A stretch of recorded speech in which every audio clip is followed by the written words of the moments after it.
The roots of what would become the Hundred Years' War stretch back nearly 3 centuries before the first English arrow found its mark at Cray. Embedded deep within the feudal complexities that emerged from William the Conqueror's victory at Hastings in 1066. When William's Norman forces crushed Harold Godwinson's Anglo-Saxon army on that October day, they established not merely a new ruling dynasty in England, but a web of cross-channel obligations that would prove increasingly untenable as both English and French monarchies consolidated their power. The Norman conquest created an unprecedented situation in medieval Europe. The King of England, one of the most powerful monarchs in Christendom, held substantial territories in France as a vassal of the French king. This feudal relationship formalized through ceremonies of homage, where English kings knelt before their French counterparts and swore fealty for their continental holdings, became increasingly humiliating as English royal power grew. The Duchy of Normandy itself, William's original power base, remained under English control until Philip Augustus seized it from King John in 1204. But other substantial territories remained in English hands. Most significant among these holdings were Aquitaine and Gascony in southwestern France, acquired through Eleanor of Aquitaine's marriage to Henry II in 1152. These territories represented far more than symbolic prestige. Gascon wine trade generated enormous revenues for the English crown, while Aquitaine's strategic position controlled access to the Pyrenees and trade routes into Iberia. The region's inhabitants, particularly the Gascon nobility, had developed strong ties to English rule over 2 centuries, often preferring the distant authority of English kings to the more immediate control that French sovereignty would bring. The feudal obligations surrounding these territories created constant friction. English kings were required to perform homage to French monarchs for their continental possessions, a ceremony that involved kneeling, placing their hands between those of the French king, and swearing an oath of loyalty. This ritual, acceptable perhaps when English kings were merely dukes who had conquered an island kingdom, became increasingly problematic as England developed into a major European power with its own imperial ambitions. Edward had grudgingly performed homage to Philip IV in 1286, but the ceremony had been tense and awkward, with both monarchs clearly uncomfortable with the implications. The legal complexities multiplied as French royal lawyers, trained in Roman law and increasingly sophisticated in their arguments, began asserting greater control over English held territories. They argued that as overlord, the French king possessed ultimate sovereignty over all lands held in fief, including the right to hear appeals from English territories and to intervene in disputes between English administrators and local populations. English kings naturally viewed such interventions as violations of their sovereign authority over lands they had held for generations. These tensions intensified dramatically with the Capetian succession crisis of 1328. The direct Capetian line, which had ruled France since 987, faced extinction when Charles IV died without male heir on February 1st, 1328. The question of succession exposed fundamental disagreements about the nature of royal inheritance that had been building for decades. When Louis X died in 1316, leaving only a daughter, Sienne, the French nobility had chosen his brother Philip V over his daughter, establishing a precedent for male succession. This decision was reinforced when Philip V died childless in 1322, and the crown passed to his brother Charles IV rather than to any female claimant. The legal principle excluding women from succession, later codified as the Salic Law, seemed clear enough when applied to direct inheritance. However, Charles IV's death created a more complex situation. The nearest male relative was Philip of Valois, Charles's cousin, but Edward III of England possessed a potentially stronger claim through his mother, Isabella, daughter of Philip IV. If women could not inherit the crown directly, the question remained whether they could transmit hereditary rights to their male children. Edward III's claim rested on impeccable genealogical grounds. Isabella was the daughter of Philip IV the Fair, making Edward the grandson of a French king through the direct male line. Philip of Valois, by contrast, was merely the nephew of Philip the Feudal, his claim deriving through his father Charles of Valois, Philip Ivtha's brother. In terms of blood proximity to the last undisputed Capetian king, Edward's claim was demonstrably superior. However, accepting Edward's claim would mean acknowledging that royal inheritance could pass through female lines, potentially opening the succession to future disputes and foreign influence. The French nobility faced with this dilemma chose Philip of Valois, who became Philip V/VI in May 1328. Their decision reflected practical political considerations as much as legal principles. Philip was French-born, French-speaking, and thoroughly integrated into French noble society. Edward, despite his Plantagenet ancestry, was fundamentally English, ruling a kingdom that had been France's rival and occasional enemy for decades. The prospect of an English king ruling France struck many French nobles as an unacceptable subordination of French interests to English ambitions. Edward initially appeared to accept this decision, even performing homage to Philip V/VI for his French territories in 1329. However, this ceremony at Amy Cathedral proved deeply unsatisfactory to both parties. Edward's homage was deliberately ambiguous, performed in a manner that suggested reluctant compliance rather than genuine acceptance of Philip's authority. Philip, for his part, clearly regarded Edward as a potential threat, whose loyalty could not be trusted. The ceremony satisfied neither king's sense of honor or security.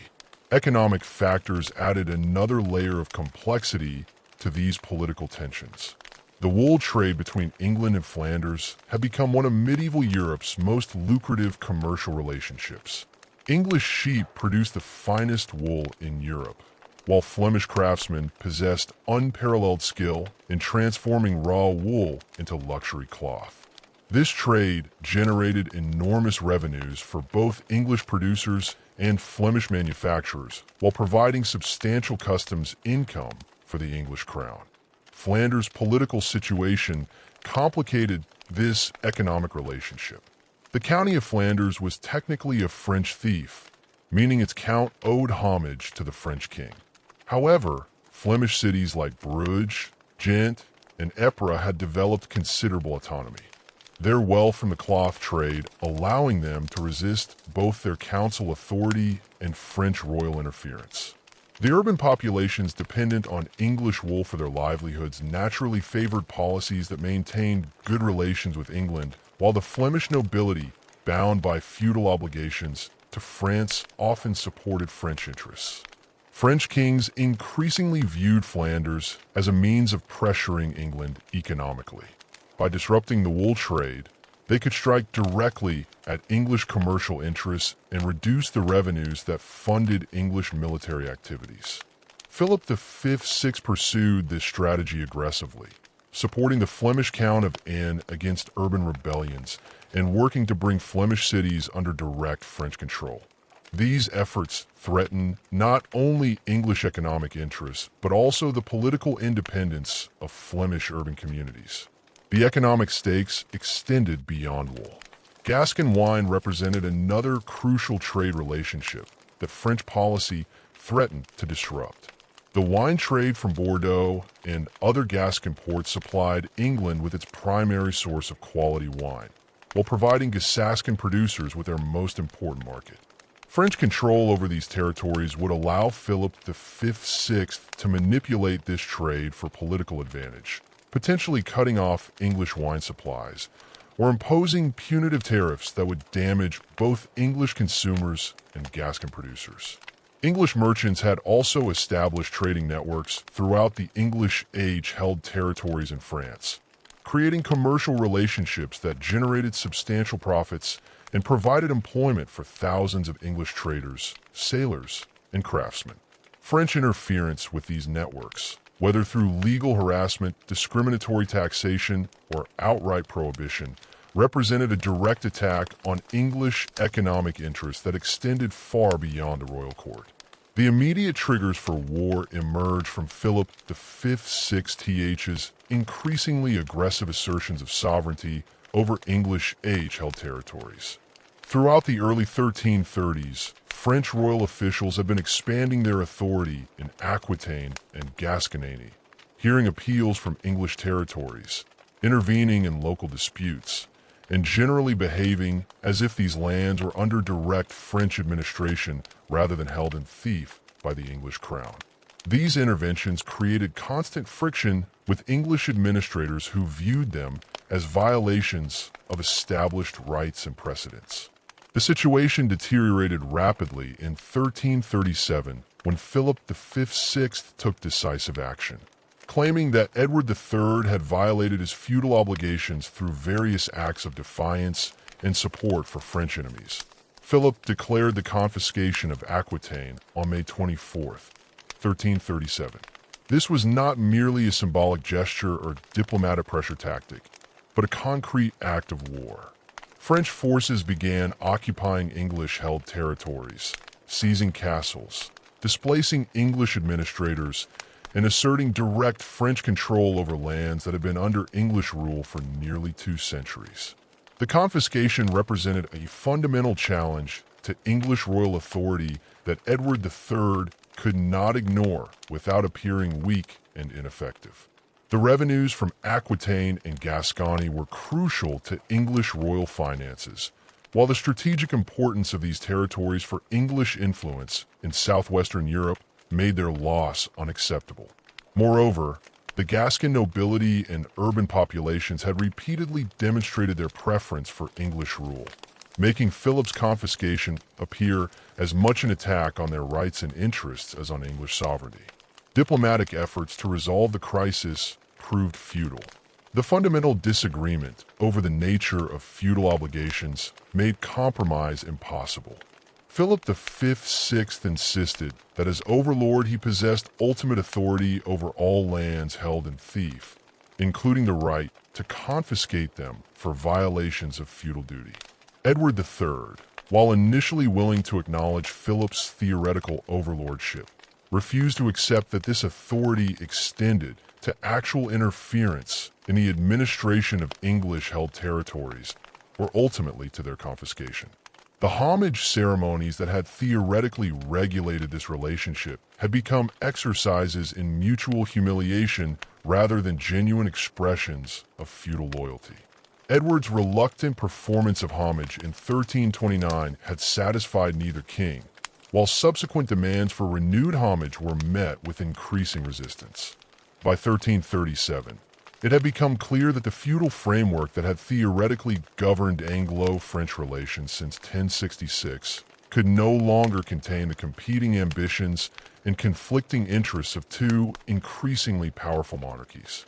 The failure of diplomacy reflected deeper changes in the nature of European monarchy and statecraft. Both England and France had evolved far beyond the loose feudal confederations of the 11th century into increasingly centralized states with professional bureaucracies, standing armies, and sophisticated financial systems. The personal relationships and ceremonial obligations that had once regulated relations between monarchs were proving inadequate to manage conflicts between these emerging nation-states. Edward III's response to Philip V/6th's confiscation of Aquitaine demonstrated the transformation of medieval warfare from feudal obligation to national enterprise. Rather than simply attempting to reclaim his seized territories through traditional diplomatic channels, Edward embarked on a comprehensive military strategy that would fundamentally alter the balance of power in Western Europe. His first objective was establishing naval supremacy in the English Channel, without which any sustained continental campaign would remain vulnerable to French interference and supply disruption. The English fleet that assembled in Portsmouth Harbor during the spring of 1340 represented a revolutionary approach to naval warfare. Unlike the converted merchant vessels that had traditionally served as warships, Edward's fleet included purpose-built fighting ships equipped with specialized weapons platforms for archers and early cannon. The king had requisitioned over 200 vessels from English ports, ranging from massive cogs capable of carrying 400 men to swift galleys designed for coastal raiding. More significantly, these ships carried approximately 4,000 longbowmen, transforming naval combat from the traditional boarding actions between small crews into large-scale battles involving hundreds of archers. Philip V/6 had anticipated English naval intervention and assembled his own formidable fleet in the Zwin-Este Slough, the primary port serving Bruges and the Flemish cloth trade. The French fleet, commanded by Hugh Keir Nicolas Bahuche, numbered nearly 200 ships and included vessels from France, Castile, and Genoa. These ships were chained together in defensive lines across the harbor mouth, creating floating fortresses that could concentrate defensive fire against approaching enemies. The French commanders had positioned their largest vessels in the center with smaller, more maneuverable ships on the flanks to prevent English attempts at encirclement. The Battle of Slough on June 24th, 1340 unfolded as a devastating demonstration of English tactical innovation. Edward's fleet approached the French defensive line in 3 divisions, with the king commanding the center alongside the S of Huntington and Northampton. The English archers, positioned on elevated platforms constructed specifically for naval combat, unleashed volleys of arrows that created chaos among the densely packed French crews. Unlike land battles where cavalry could maneuver to avoid concentrated archery, the chained French ships provided stationary targets for English longbow bowmen who had trained extensively for this specific type of engagement. The French crews, crowded together on their chained vessels, found themselves unable to respond effectively to the English arrow storms. The Genoese crossbowmen, whose mechanical weapons required more time to reload than English longbows, were systematically eliminated before they could establish effective counter-fire. French knights, heavily armored for traditional boarding actions, discovered that their protective gear became lethal handicaps when ships began sinking beneath them. The weight of their armor, designed to protect against sword and lance attacks, dragged hundreds of French nobles to the bottom of the Zwin estuary. Huier died early in the battle when English archers targeted the French command vessel, eliminating French coordination and leaving individual ship captains to fight independently.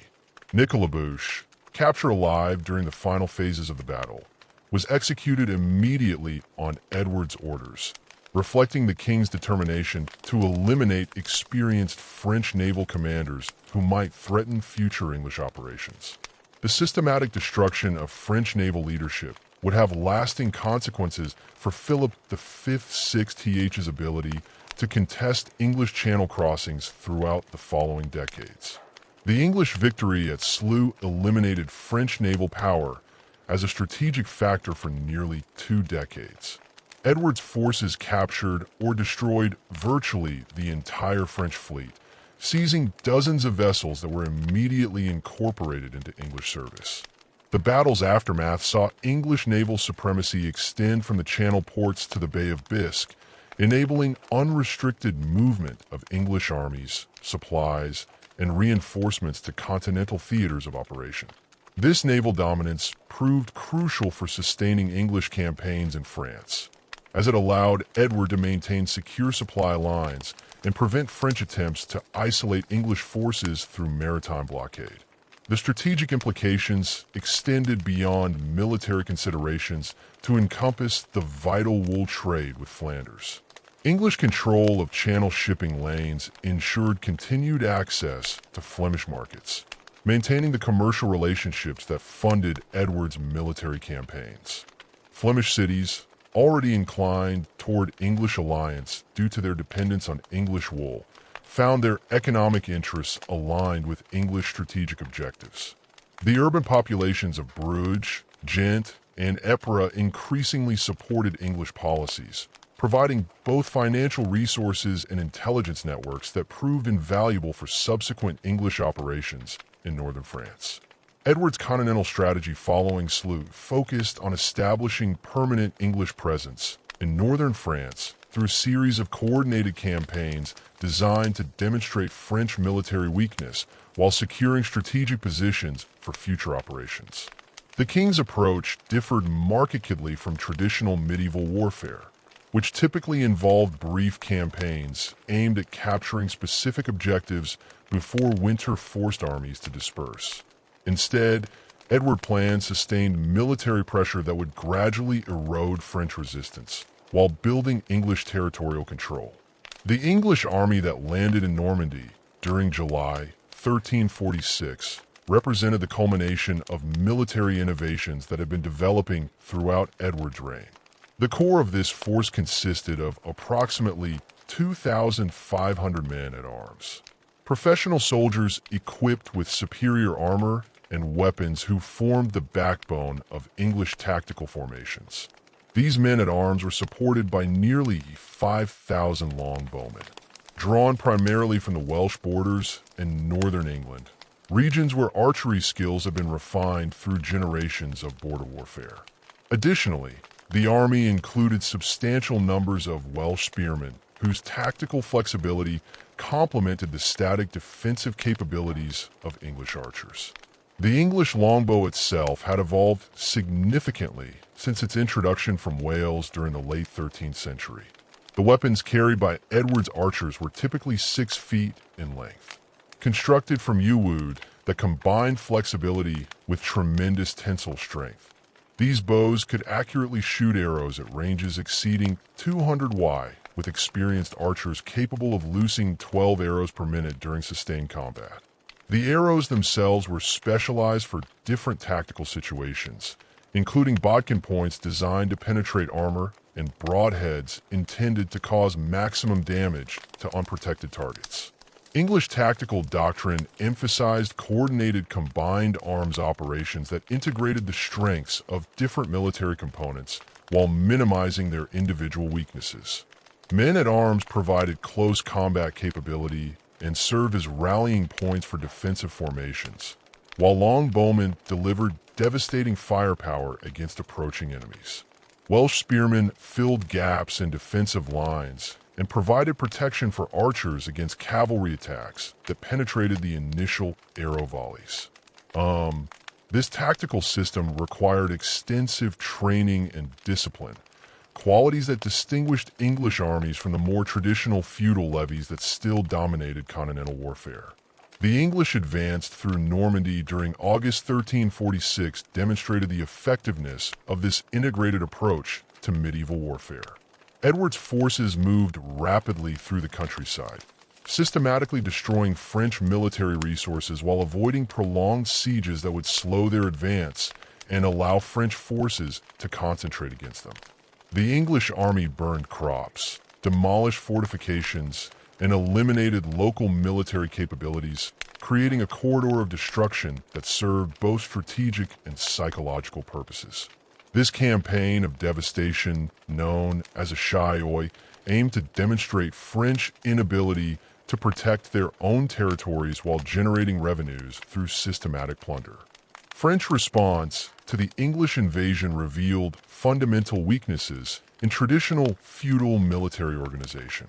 Philip V/6th's attempts to assemble a royal army were hampered by the slow mobilization of feudal levies whose lords required weeks to gather their retainers and march to designated assembly points.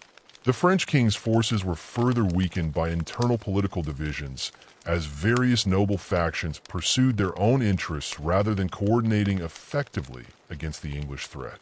These organizational problems were compounded by French unfamiliarity with English tactical innovations, particularly the devastating effectiveness of mass longbow fire against traditional cavalry charges.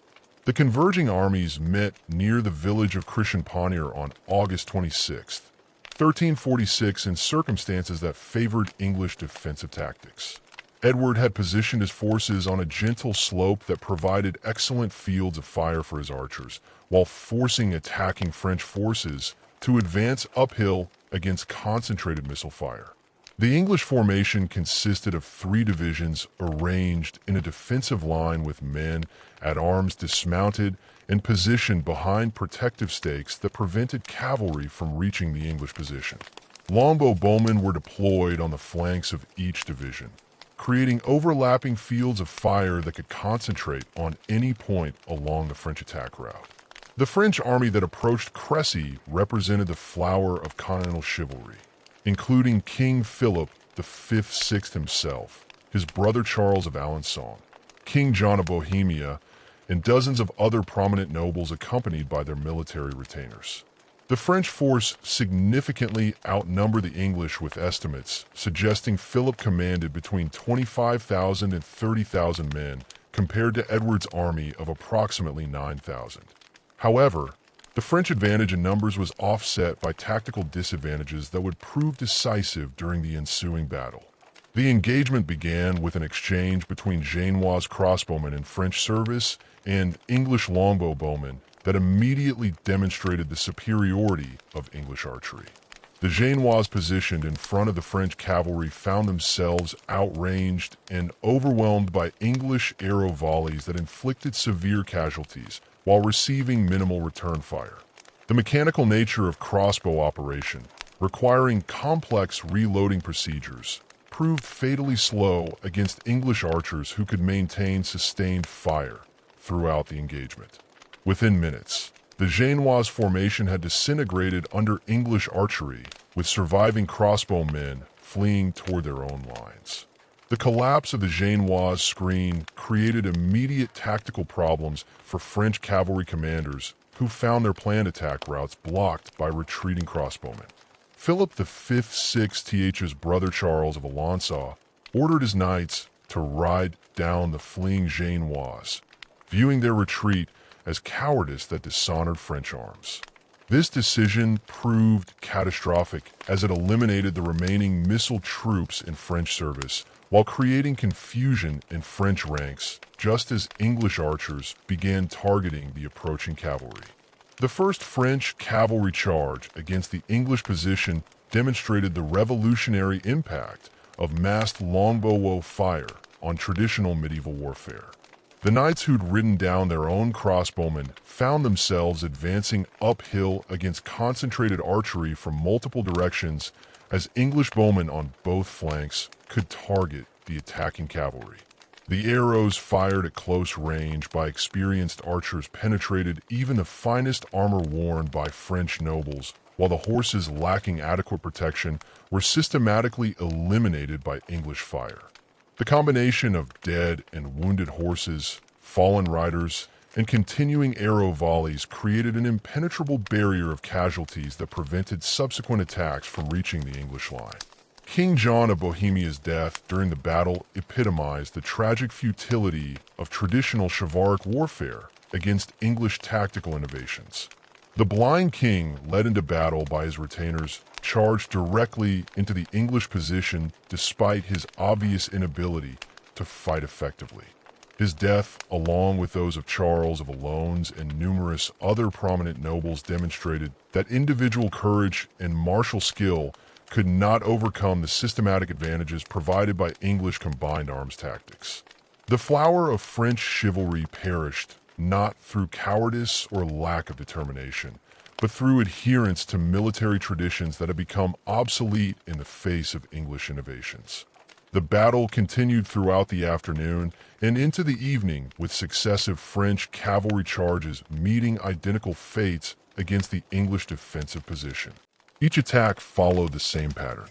Knights would advance uphill against concentrated archery, lose their horses to English arrows, and either die in the resulting chaos or retreat in disorder. The English position remained virtually impregnable, protected by the barrier of French casualties that accumulated in front of their lines.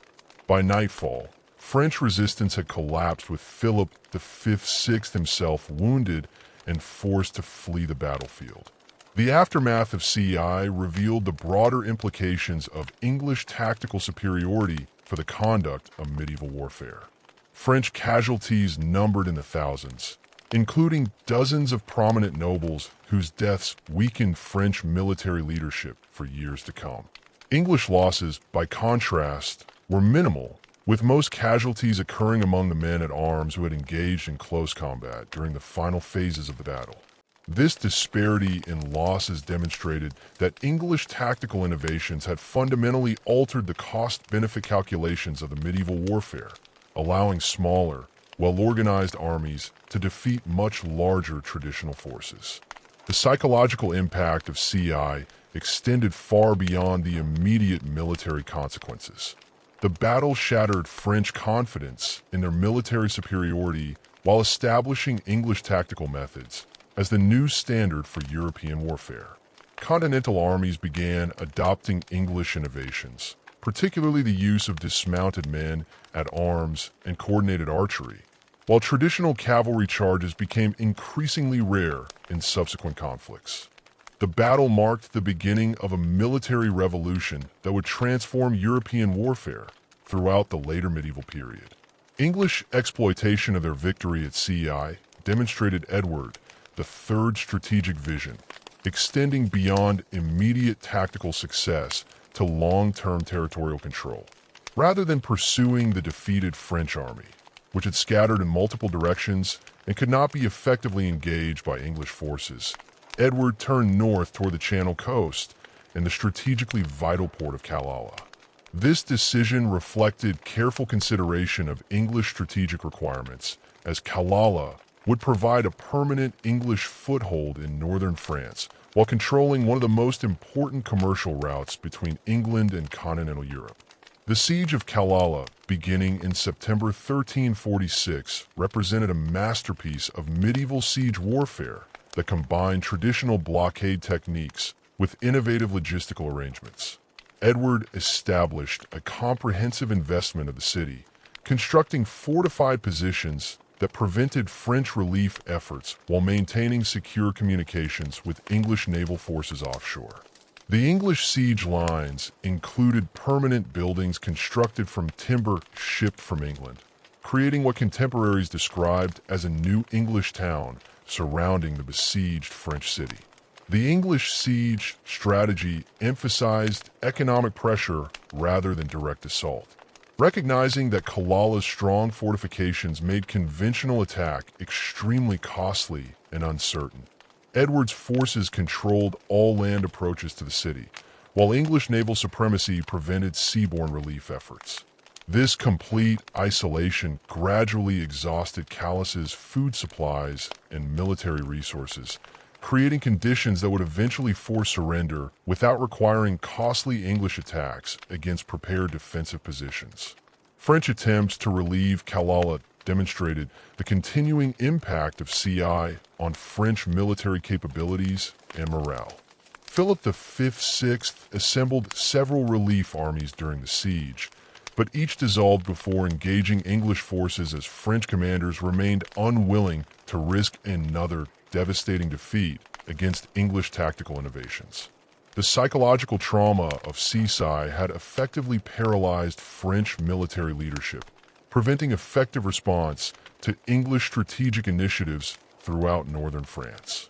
The siege's duration, extending through the winter of 1346 to 1347 and into the following summer, tested English logistical capabilities while demonstrating the kingdom's commitment to establishing permanent continental presence. English supply ships maintained regular communication with the siege force, delivering food, weapons, reinforcements, and construction materials that enabled the besieging army to maintain effective operations throughout the harsh winter months. This logistical achievement reflected the sophisticated administrative systems that supported English military operations, contrasting sharply with the improvised arrangements that characterized most medieval campaigns. The surrender of Killala on August 3rd, 1347 marked a crucial turning point in Anglo-French relations, establishing English territorial control in northern France that would persist for over 2 centuries. The terms of surrender reflected Edward's determination to create a secure English base as the entire French population was expelled and replaced by English colonists who would ensure the city's loyalty to the English crown. This population transfer, unprecedented in its scope and systematic implementation, created an English enclave in France that served both military and commercial purposes. The strategic value of Killala extended far beyond its immediate military importance to encompass crucial economic and diplomatic advantages. The city controlled the narrowest crossing point between England and continental Europe, allowing English authorities to regulate trade and monitor French activities in the region. Killala also provided a secure base for English diplomatic missions to continental courts, eliminating the vulnerability that had previously characterized English diplomatic efforts in France. The transformation of Killala into an English stronghold required substantial investment in fortifications and infrastructure that demonstrated Edward's long-term strategic vision. English engineers strengthened the city's walls, expanded the harbor facilities, and constructed administrative buildings that would support permanent English presence. The city became the seat of English administration for all continental territories, housing the bureaucratic apparatus that managed English interests in France while serving as a symbol of English power and determination. The Black Death's arrival in Europe during 1347 fundamentally altered the strategic context within which Anglo-French conflict developed, creating demographic and economic disruptions that affected military capabilities on both sides. The plague carried by Genoese trading vessels from the Black Sea region first appeared in Mediterranean ports before spreading rapidly throughout Western Europe via established trade routes. The disease reached England in 1348 and France shortly thereafter, initiating a demographic catastrophe that would reshape European society for generations. The immediate military impact of the Black Death was to suspend major campaign activities as both kingdoms struggled to maintain basic governmental functions amid massive population losses. English forces in Killala and other continental positions found their garrisons depleted by disease, while French attempts to organize resistance were hampered by the deaths of administrative officials and military commanders. The plague's indiscriminate nature meant that both sides suffered comparable losses, preventing either kingdom from gaining decisive advantage through the other's weakness. The plague's demographic impact proved even more significant for long-term military developments than its immediate effects on campaign activities. Population losses estimated at between 1/3 and 1/2 of the total population in affected regions fundamentally altered the manpower resources available for military service. The traditional feudal levies that had provided the bulk of medieval armies were decimated, forcing both English and French military planners to develop new approaches to recruitment and army organization. Economic disruption caused by the Black Death created additional challenges for military financing and logistics. Agricultural production collapsed in many regions as rural populations died or fled, disrupting the tax revenues that funded military operations.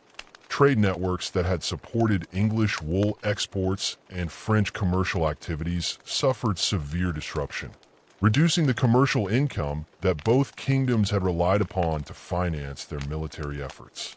The social changes triggered by massive population losses had profound implications for military organization and recruitment. The deaths of large numbers of peasants and agricultural workers created labor shortages that increased wages and improved working conditions for survivors, making military service less attractive as an alternative to civilian employment. Traditional feudal obligations became increasingly difficult to enforce as landowners struggled to maintain agricultural production with depleted populations. The plague's impact on military technology and tactics proved more subtle but equally significant. The reduced availability of traditional heavy cavalry, whose members had suffered disproportionate losses due to their urban connections and exposure to disease, accelerated the adoption of infantry-based tactical systems that had been demonstrated at CI. English tactical innovations, which relied primarily on professional archers and dismounted men at arms rather than feudal cavalry, proved more adaptable to the changed demographic conditions than traditional French military organization.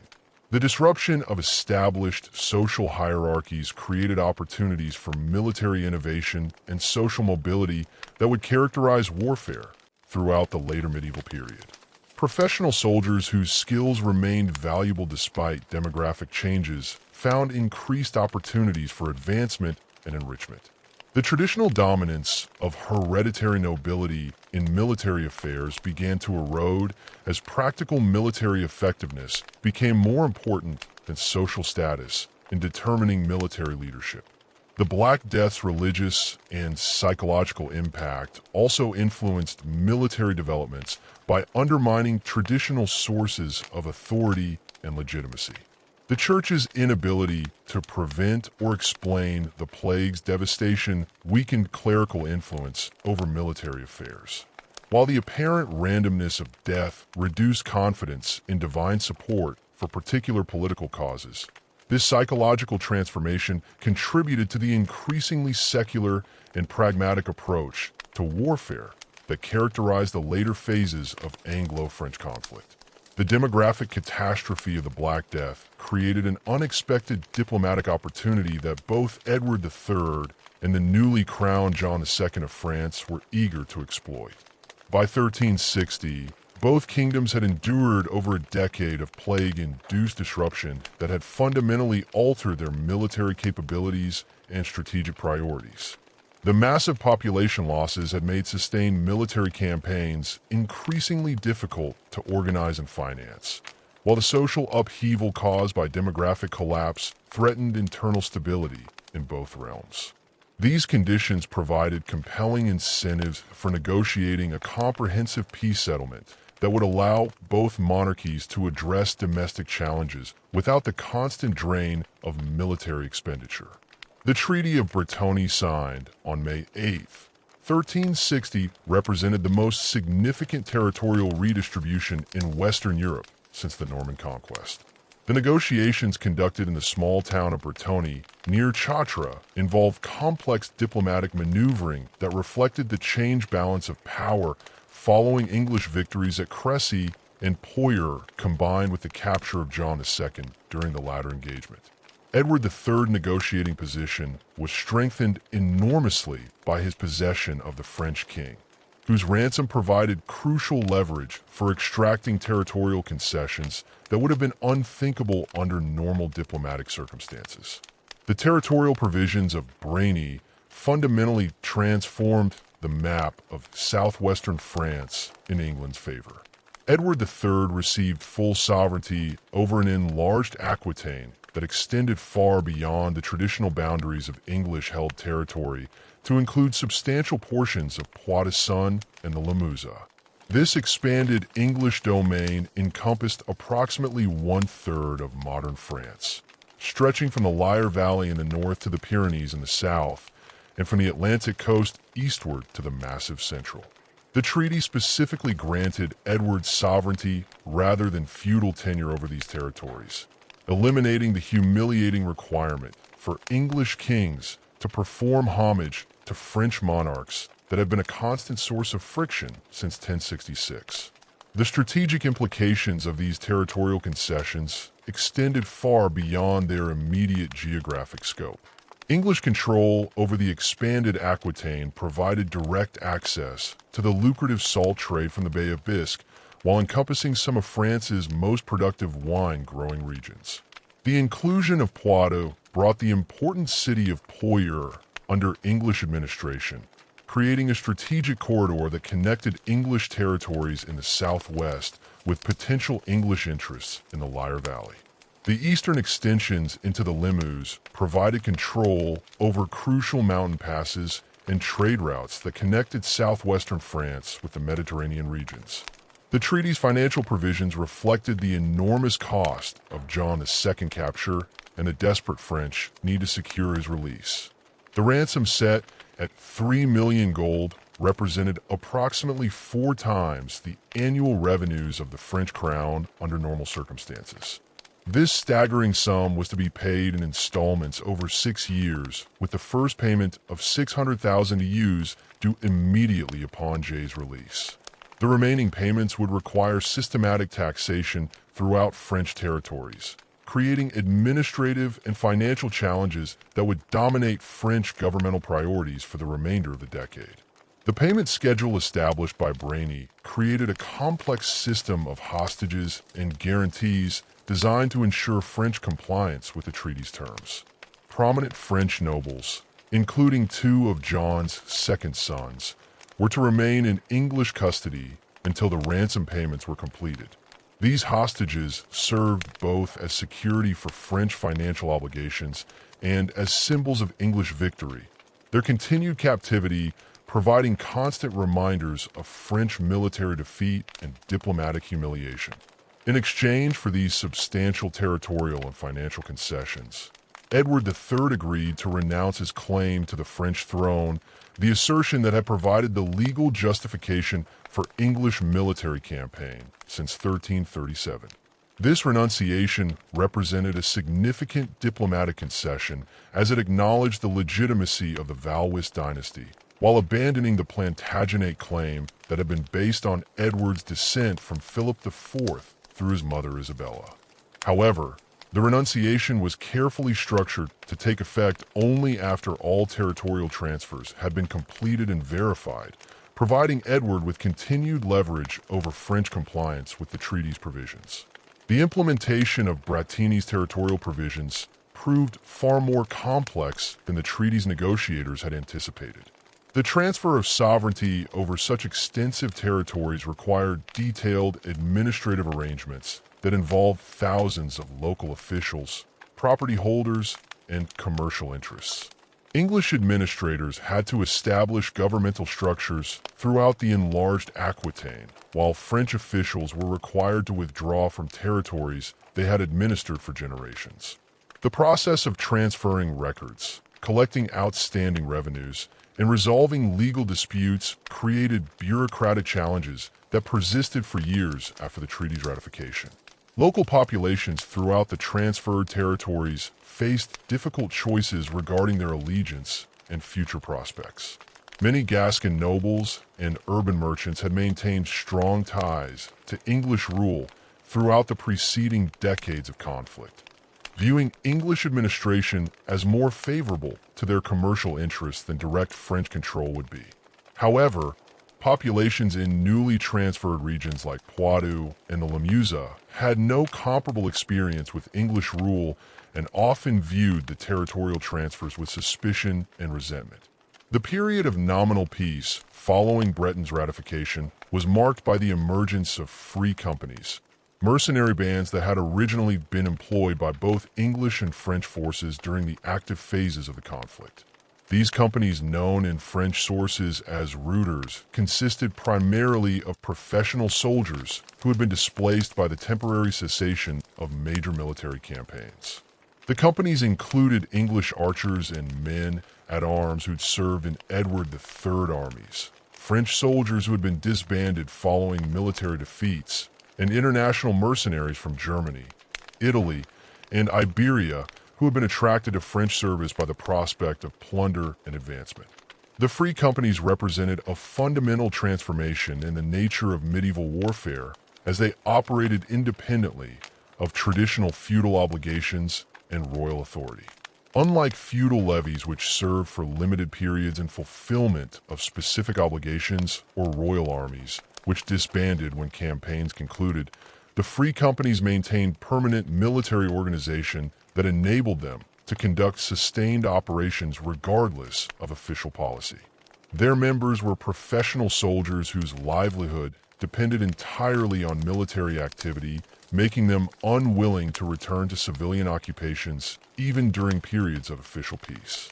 The largest and most notorious of these companies was the Great Company, led initially by Anno Deer, known as the Archpriest, and later by various other commanders, including Bertrand du Clan, before his appointment to royal service. The Great Company numbered several thousand men organized into disciplined military units that could conduct complex operations against fortified positions. The company possessed its own administrative structure, including clerks who maintained financial records, chaplains who provided religious services, and specialists who managed the technical aspects of siege warfare. These mercenary bands operated throughout central and southern France, systematically plundering regions that lacked adequate defenses while avoiding confrontation with major royal armies. Their tactical approach emphasized mobility and surprise, allowing them to strike vulnerable targets before local authorities could organize effective resistance. The companies typically targeted wealthy monasteries, prosperous merchant, towns, and isolated noble residences that contained valuable goods but lacked strong fortifications or large garrisons. The economic impact of free company activities proved devastating for regions throughout France that were attempting to recover from the demographic and financial disruptions caused by the Black Death. Agricultural production, already reduced by population losses, suffered further disruption as rural communities abandoned their fields to seek protection in fortified towns. Commercial activities were severely hampered by the constant threat of robbery and extortion. While the company's systematic extraction of tribute from vulnerable communities drained resources that were desperately needed for economic recovery, French royal authorities found themselves largely powerless to suppress free company activities due to the kingdom's depleted military resources and financial constraints. The ransom payments required by the Treaty of Bretagne absorbed most available royal revenues, leaving insufficient funds for maintaining large military forces capable of confronting the well-organized mercenary bands. Local nobles, whose own military resources have been reduced by plague losses and economic disruption, were generally unable to provide effective resistance against companies that often outnumbered and outclassed their hastily assembled forces. The French response to this crisis evolved gradually under the leadership of Charles V, who became king following his father, John II's death in 1364. Charles, known as Charles the Wise, had observed the failures of traditional French military approaches during the disasters at Crécy and Poitiers, and he was determined to implement comprehensive reforms that would address both immediate security challenges and long-term strategic requirements. His approach emphasized administrative efficiency, financial reform, and innovative military tactics that departed significantly from the chivalrous traditions that had dominated French warfare. Charles V's most significant military innovation was his appointment of Bertrand d'Aguesclin as Constable of France in 1370. D'Aguesclin, a minor Breton noble who had risen through the ranks based on military competence rather than social status, represented a new type of military leader whose authority derived from proven effectiveness rather than hereditary privilege. His background included extensive experience with irregular warfare gained during the Breton War of Succession, where he had developed tactical approaches that emphasized mobility, surprise, and careful selection of engagement conditions. D'Aguesclin's military philosophy rejected the traditional French emphasis on decisive battle in favor of systematic attrition that would gradually erode English territorial control without risking catastrophic defeats. His strategy recognized that English tactical superiority in pitched battles made direct confrontation extremely dangerous, while English reliance on relatively small professional armies made them vulnerable to sustained pressure across multiple theaters. This approach required patience and discipline that contrasted sharply with the chivalric traditions that emphasized individual valor and glorious combat. The implementation of D'Aguesclin's strategy began with systematic efforts to eliminate free company activities that were destabilizing French territories and preventing effective resistance to English occupation. Rather than attempting to destroy these companies through direct military action, D'Aguesclin negotiated agreements that redirected their activities toward targets that served French strategic interests. The most notable example was his arrangement with the Great Company to participate in campaigns in Spain, where their military skills could be employed against French enemies, while removing their disruptive presence from French territories. The Spanish campaigns of the late 1360s provided crucial training and experience for French forces while generating revenues that helped finance subsequent operations against English positions in France. De Guesclin's intervention in the Castilian Civil War, supporting Henry of Trastamara against Pedro the Cruel, demonstrated the effectiveness of French irregular tactics while establishing valuable diplomatic relationships with Spanish kingdoms. The campaigns also provided opportunities for French military commanders to gain experience with the tactical innovations that would prove essential for subsequent operations against English forces. Deslin's approach to reconquering English-held territories emphasized systematic reduction of isolated strongpoints rather than attempts to capture major fortified cities through prolonged sieges. His forces concentrated on eliminating English garrisons from smaller towns and castles that lacked adequate defenses or sufficient provisions to withstand extended blockades. This strategy gradually reduced English territorial control by eliminating the network of fortified positions that enabled English administrators to maintain authority over the countryside. The tactical methods employed by de Guesclin's forces reflected careful study of English military innovations combined with adaptations suited to French strategic requirements. French forces adopted the English practice of using dismounted men at arms supported by missile troops. But they emphasized mobility and flexibility rather than the static defensive formations that had characterized English victories at Sai and Poitiers. French commanders learned to avoid pitched battles where English tactical advantages would be decisive, instead focusing on surprise attacks, night raids, and siege operations that minimized English opportunities to employ their superior archery. The systematic French reconquest accelerated dramatically during the 1370s as de Guesclin's methods proved increasingly effective against English defensive strategies that had been designed primarily for confronting traditional French cavalry attacks. English garrisons, typically numbering only a few dozen men, found themselves unable to maintain control over hostile populations while facing constant pressure from French irregular forces.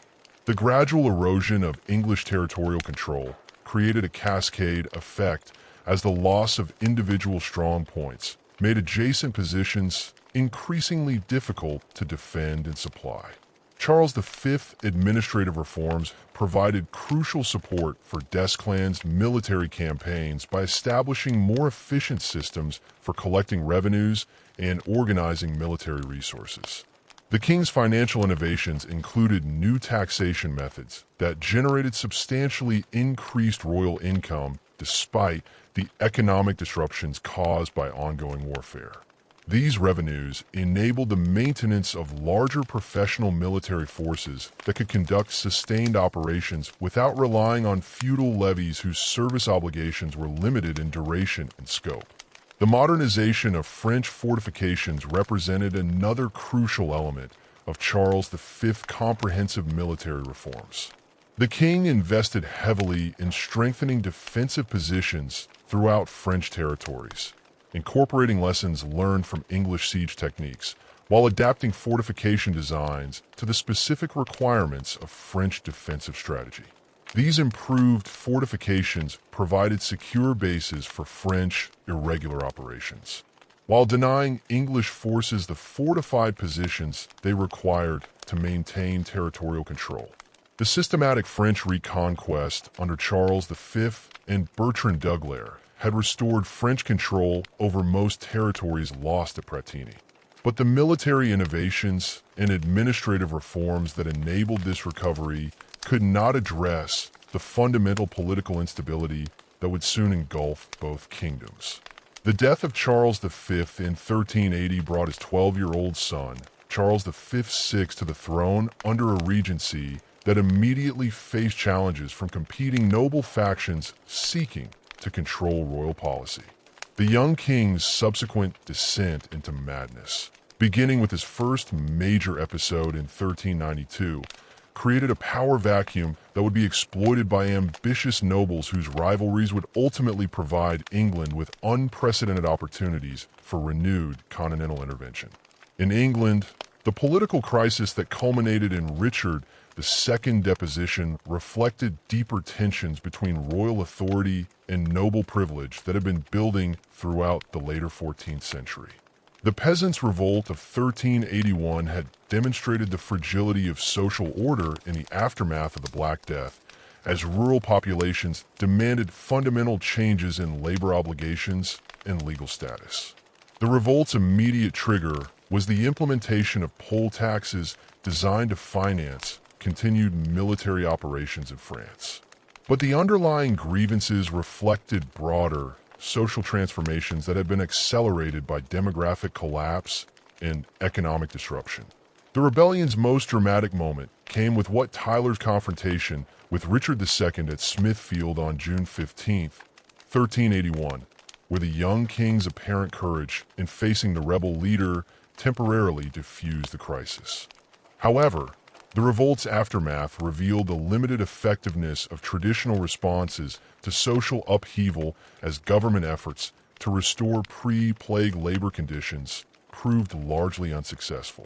The economic forces that had driven rural populations to rebellion remained largely unchanged, creating ongoing tensions that would influence English domestic politics throughout Richard's reign. Richard II's increasingly autocratic behavior during the 1390s reflected his determination to establish royal authority that could not be challenged by noble opposition or popular uprising. His creation of new noble titles for political allies, his reliance on a narrow circle of court favorites, and his systematic efforts to eliminate potential rivals generated widespread resentment among established noble families who viewed these policies as threats to their traditional privileges. The king's quarrel with Henry Bolingbroke, Duke of Lancaster, over the inheritance of John of Gaunt's estates provided the immediate cause for the political crisis of 1399. But the underlying issues involved fundamental questions about the nature of royal authority and noble rights. Henry Bolingbroke's invasion of England in July 1399 succeeded with remarkable speed due to the widespread opposition to Richard II policies among both nobles and common people. Richard's absence in Ireland attempting to suppress rebellion there left England largely undefended against Bolingbroke's small invasion force. The rapid collapse of royal resistance demonstrated the extent to which Richard had alienated potential supporters, as most major nobles either actively supported Bolingbroke or remained neutral during the brief campaign that culminated in Richard's capture and subsequent deposition. The establishment of the Lancastrian dynasty under Henry IV created new opportunities for renewed English intervention in France, but also imposed significant constraints due to the questionable legitimacy of Henry's claim to the throne.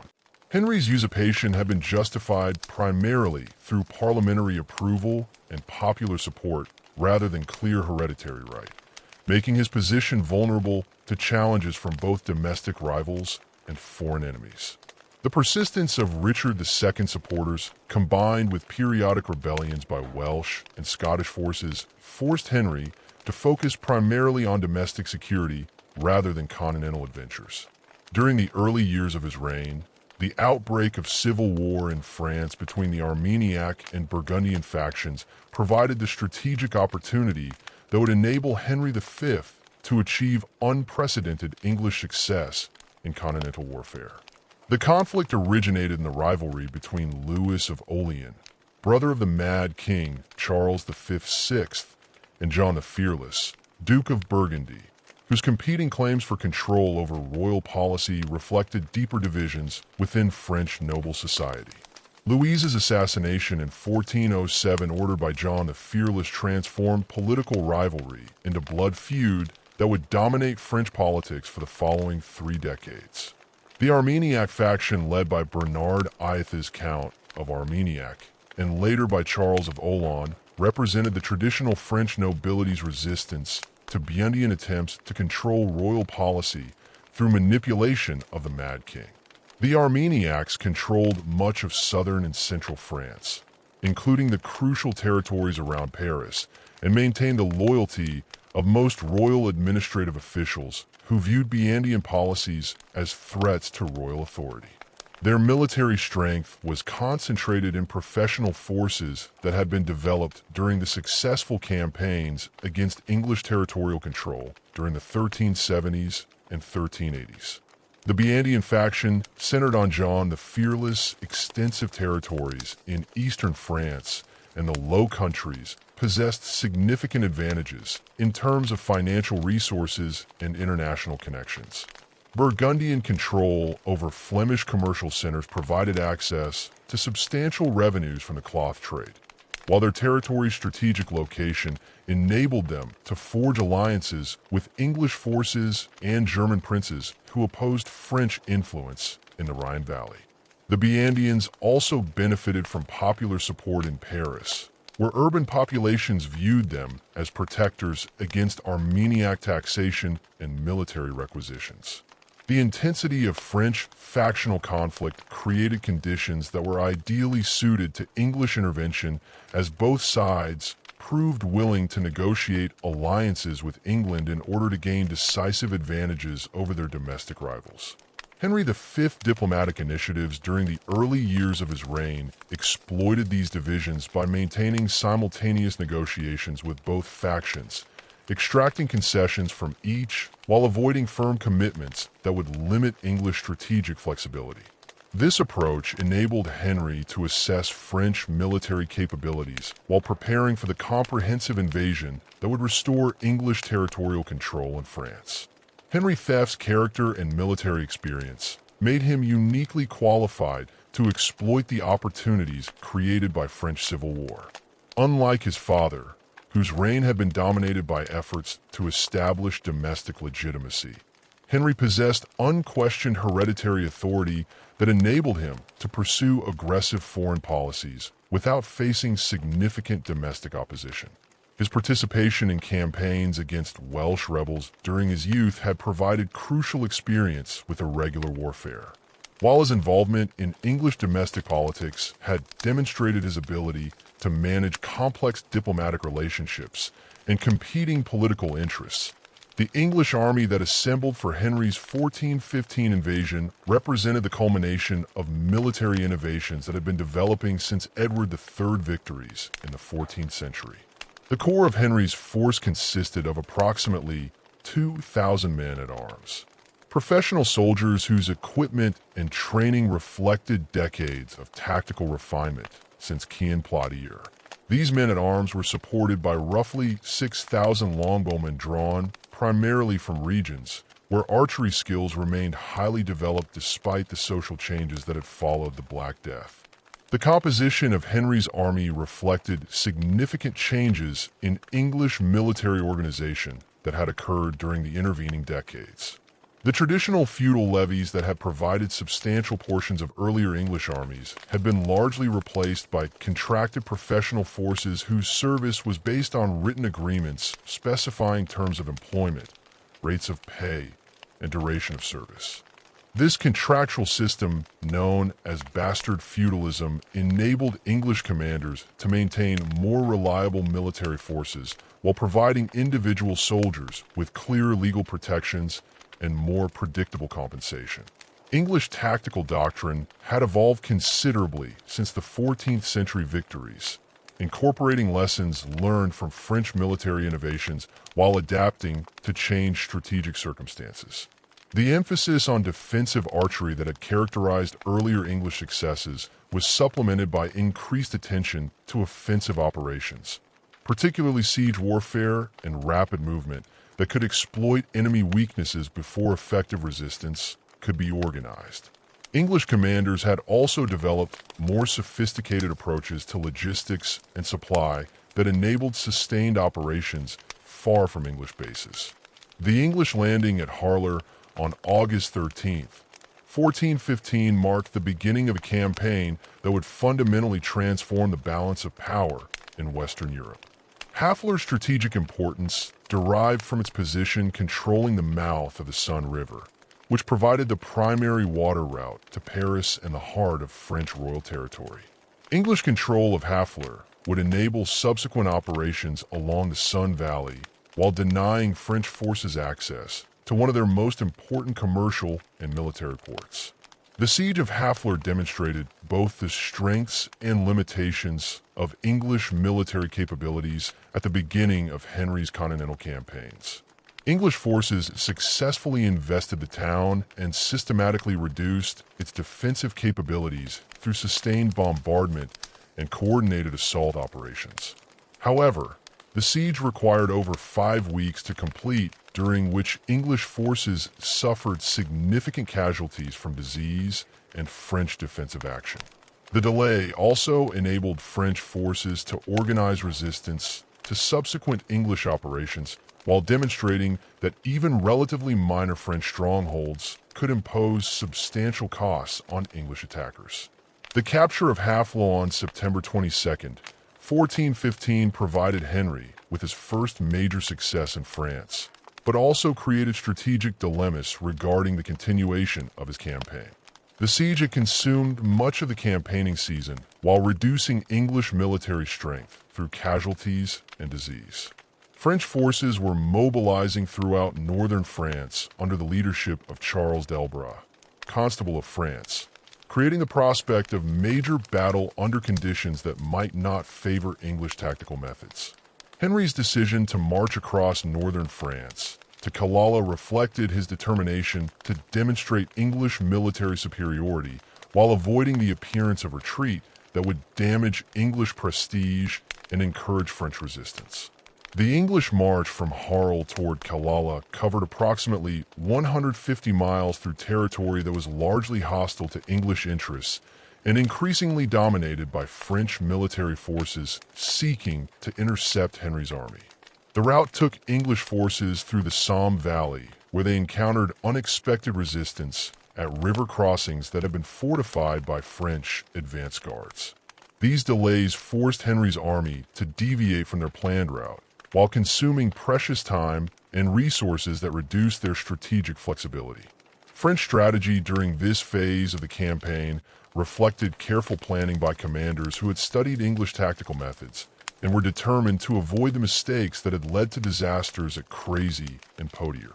Rather than attempting immediate battle against English forces in defensive positions, French commanders planned to force Henry's army to attack prepared French positions or to exhaust English resources through prolonged maneuvering that would eventually create favorable conditions for French victory. This approach required patience and discipline that represented significant departures from traditional French military culture. The converging armies met near the village of Agengar on October the 25th, 1415, under circumstances that initially appeared to favor French tactical objectives. The French army, numbering between 20,000 and 25,000 men, significantly outnumbered Henry's force of approximately 6,000 English soldiers. The battlefield itself was a narrow corridor between wooded areas that limited opportunities for English tactical maneuvering while concentrating French numerical advantages in a relatively small area. Recent rainfall had created muddy conditions that would impede cavalry movement while making rapid infantry advance extremely difficult. The French battle formation reflected lessons learned from previous defeats while attempting to neutralize English archery through tactical innovations that had not been tested in major engagements. The French vanguard consisted of heavily armored men at arms fighting on foot, positioned to absorb English arrow fire while advancing steadily toward English positions. Behind this infantry force, French cavalry units waited to exploit gaps created by the initial assault, while crossbow units positioned on the flanks provided missile support for the advancing infantry. The French tactical plan assumed that concentrated infantry attack could penetrate English defensive positions despite arrow fire, based on the calculation that heavily armored men at arms could sustain sufficient casualties to reach English lines where close combat would favor French numerical superiority. This approach represented a sophisticated response to English tactical innovations, but it underestimated the cumulative effect of English archery on heavily armored infantry advancing across difficult terrain. The Battle of Eisenach unfolded as a devastating demonstration of English tactical superiority that exceeded even the victories at Sai and Poitiers in terms of the disparity between English and French casualties. The engagement began when French cavalry units attempted to disperse English archers positioned on the flanks of Henry's formation. These attacks failed completely as English longbowmen systematically eliminated French horses while inflicting severe casualties on dismounted knights who found themselves trapped in the muddy field between the opposing armies.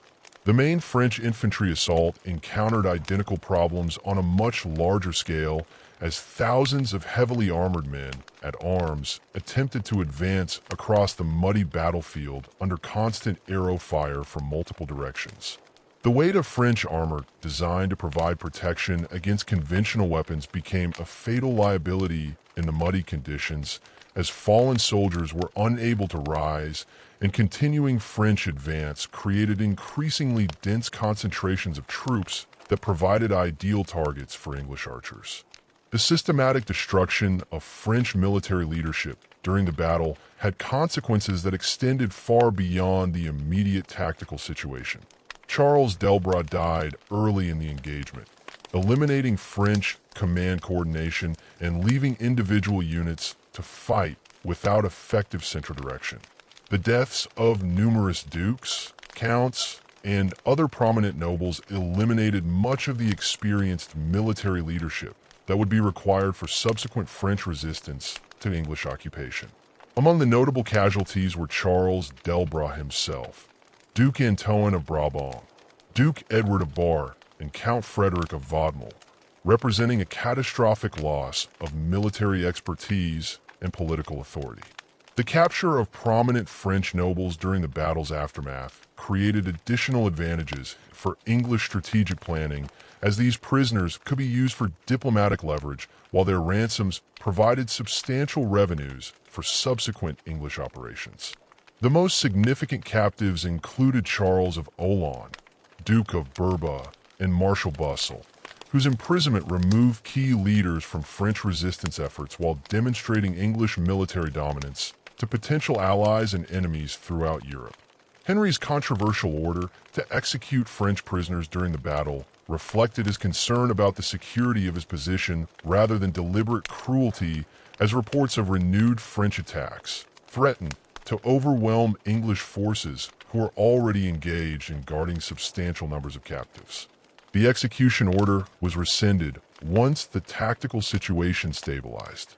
But the incident demonstrated the extreme pressures that characterized medieval battlefield conditions and the difficult decisions the commanders faced during fluid combat situations. The aftermath of Eisenach revealed the broader strategic implications of English tactical superiority for the continuation of Anglo-French conflict. French military capabilities have been devastated not only through immediate casualties, but also through the elimination of experienced commanders and the psychological trauma inflicted on surviving French forces. The battle's outcome encouraged English allies throughout Europe while discouraging potential French supporters who questioned the ability of French forces to resist English military pressure effectively.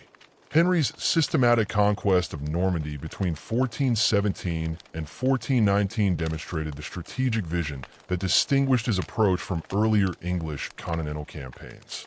Rather than attempting to hold isolated strongpoints that could be eliminated through French siege operations, Henry implemented a comprehensive strategy that established English territorial control through methodical reduction of French defensive positions combined with administrative arrangements that secured the loyalty of local populations. The English invasion of Normandy began with the capture of Caen on September 4th, 1417. Following a brief siege that demonstrated the effectiveness of English combined arms tactics against traditional fortifications, the city's rapid fall provided Henry with a secure base for subsequent operations while demonstrating to Norman populations that resistance to English forces would prove futile. Henry's treatment of Chin's inhabitants, which balanced firm control with protection of civilian lives and property, established patterns of English administration that would characterize the occupation of Normandy throughout the following years. Henry's siege techniques reflected significant innovations in medieval warfare that combined traditional blockade methods with systematic destruction of defensive capabilities through concentrated bombardment. English forces employed early cannon alongside traditional siege engines, creating unprecedented levels of destructive capability that could breach even the strongest fortifications within relatively short periods.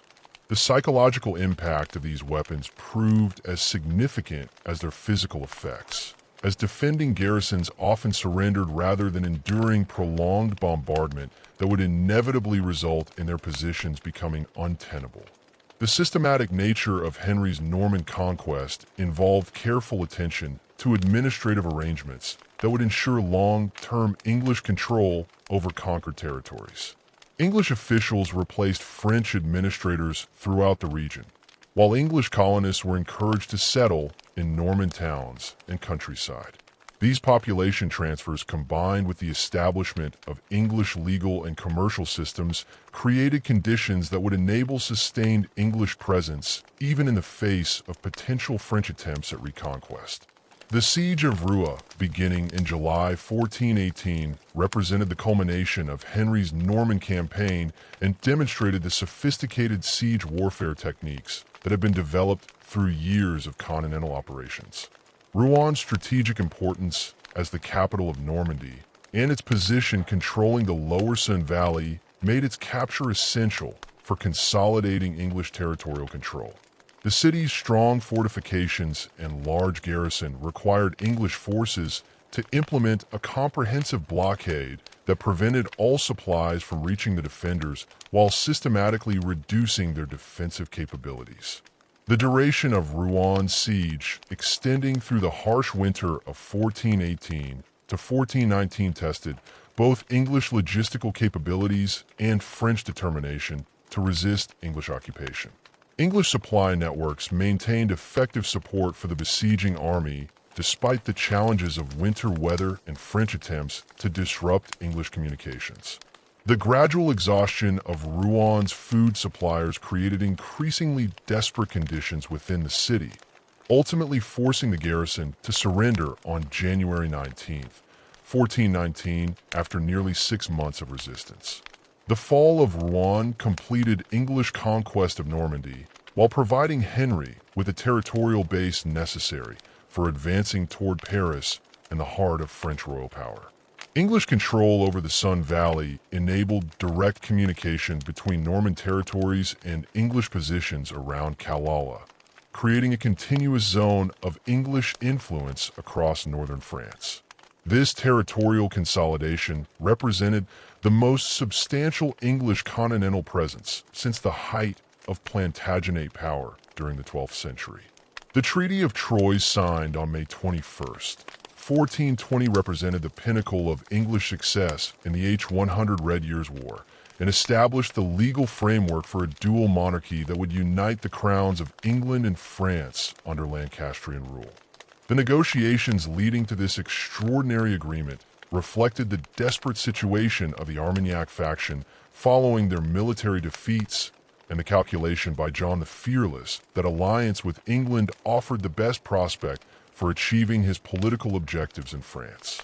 The treaty's provisions fundamentally altered the succession to the French throne by recognizing Henry V as heir to Charles V/6, while disinheriting the Dauphin Charles, who was declared illegitimate and excluded from royal succession.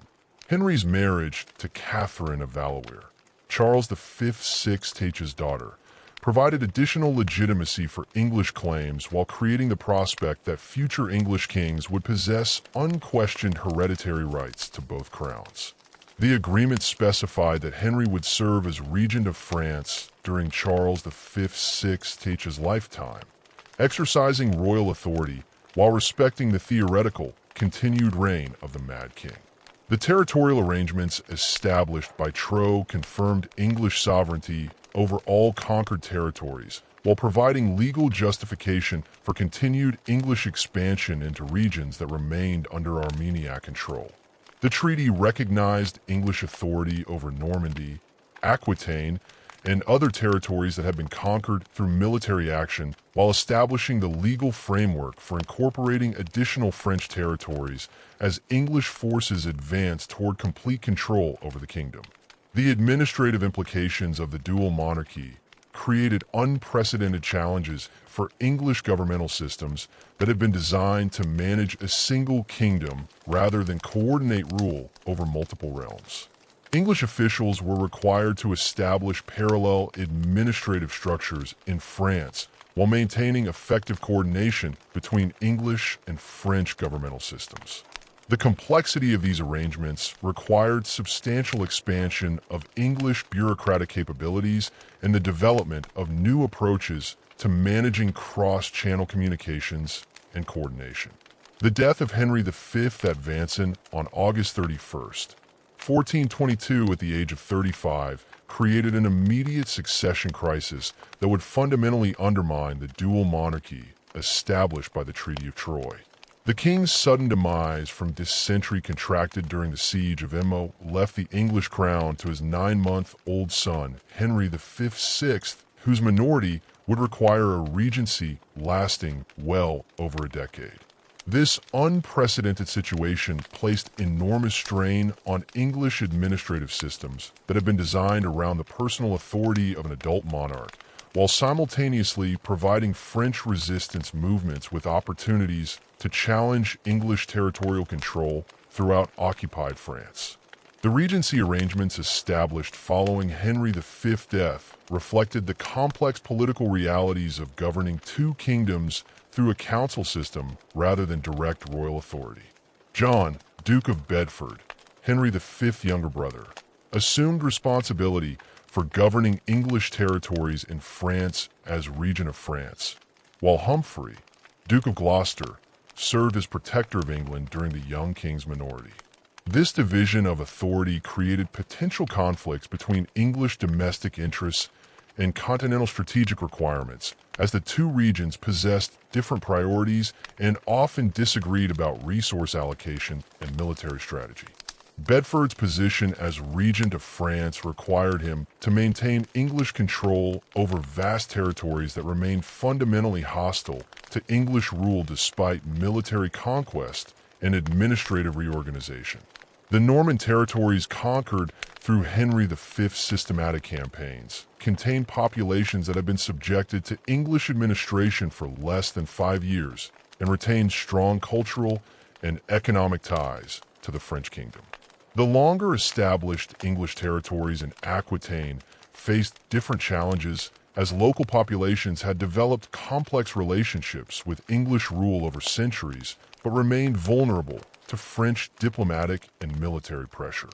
The financial resources required to maintain English garrisons throughout occupied France created enormous strain on English royal revenues that had already been stretched by the costs of Henry V conquest campaigns.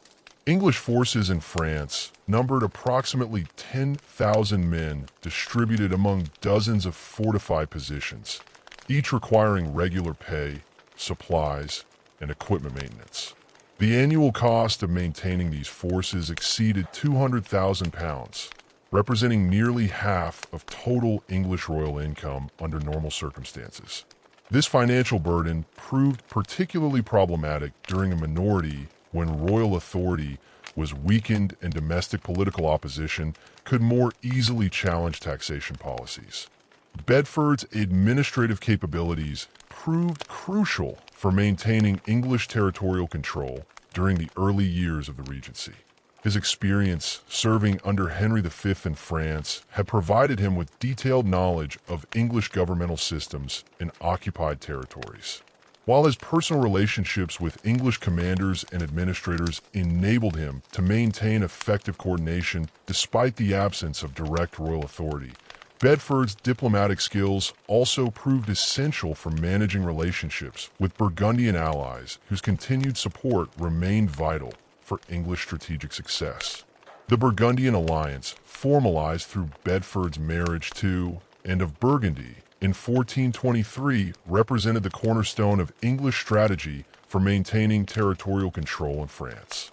Philip the Good, Duke of Burgundy, controlled extensive territories in eastern France and the Low Countries that provided crucial strategic depth for English positions while offering access to substantial military and financial resources. Burgundian forces had played decisive roles in English victories during Henry's campaigns, while Burgundian territories provided secure bases and supply routes that enabled English forces to operate effectively throughout northern France. However, the Burgundian alliance contained inherent instabilities that became increasingly apparent during the Regency period. Philip the Good's primary objective remained the expansion of Burgundian territorial control and political influence, rather than the permanent establishment of English rule in France. His support for English interests depended on continued English military success and the perception that alliance with England served Burgundian strategic objectives better than accommodation with French resistance forces. The minority of Henry V/VI created uncertainties about English capabilities and long-term commitment that made Philip increasingly receptive to alternative diplomatic arrangements.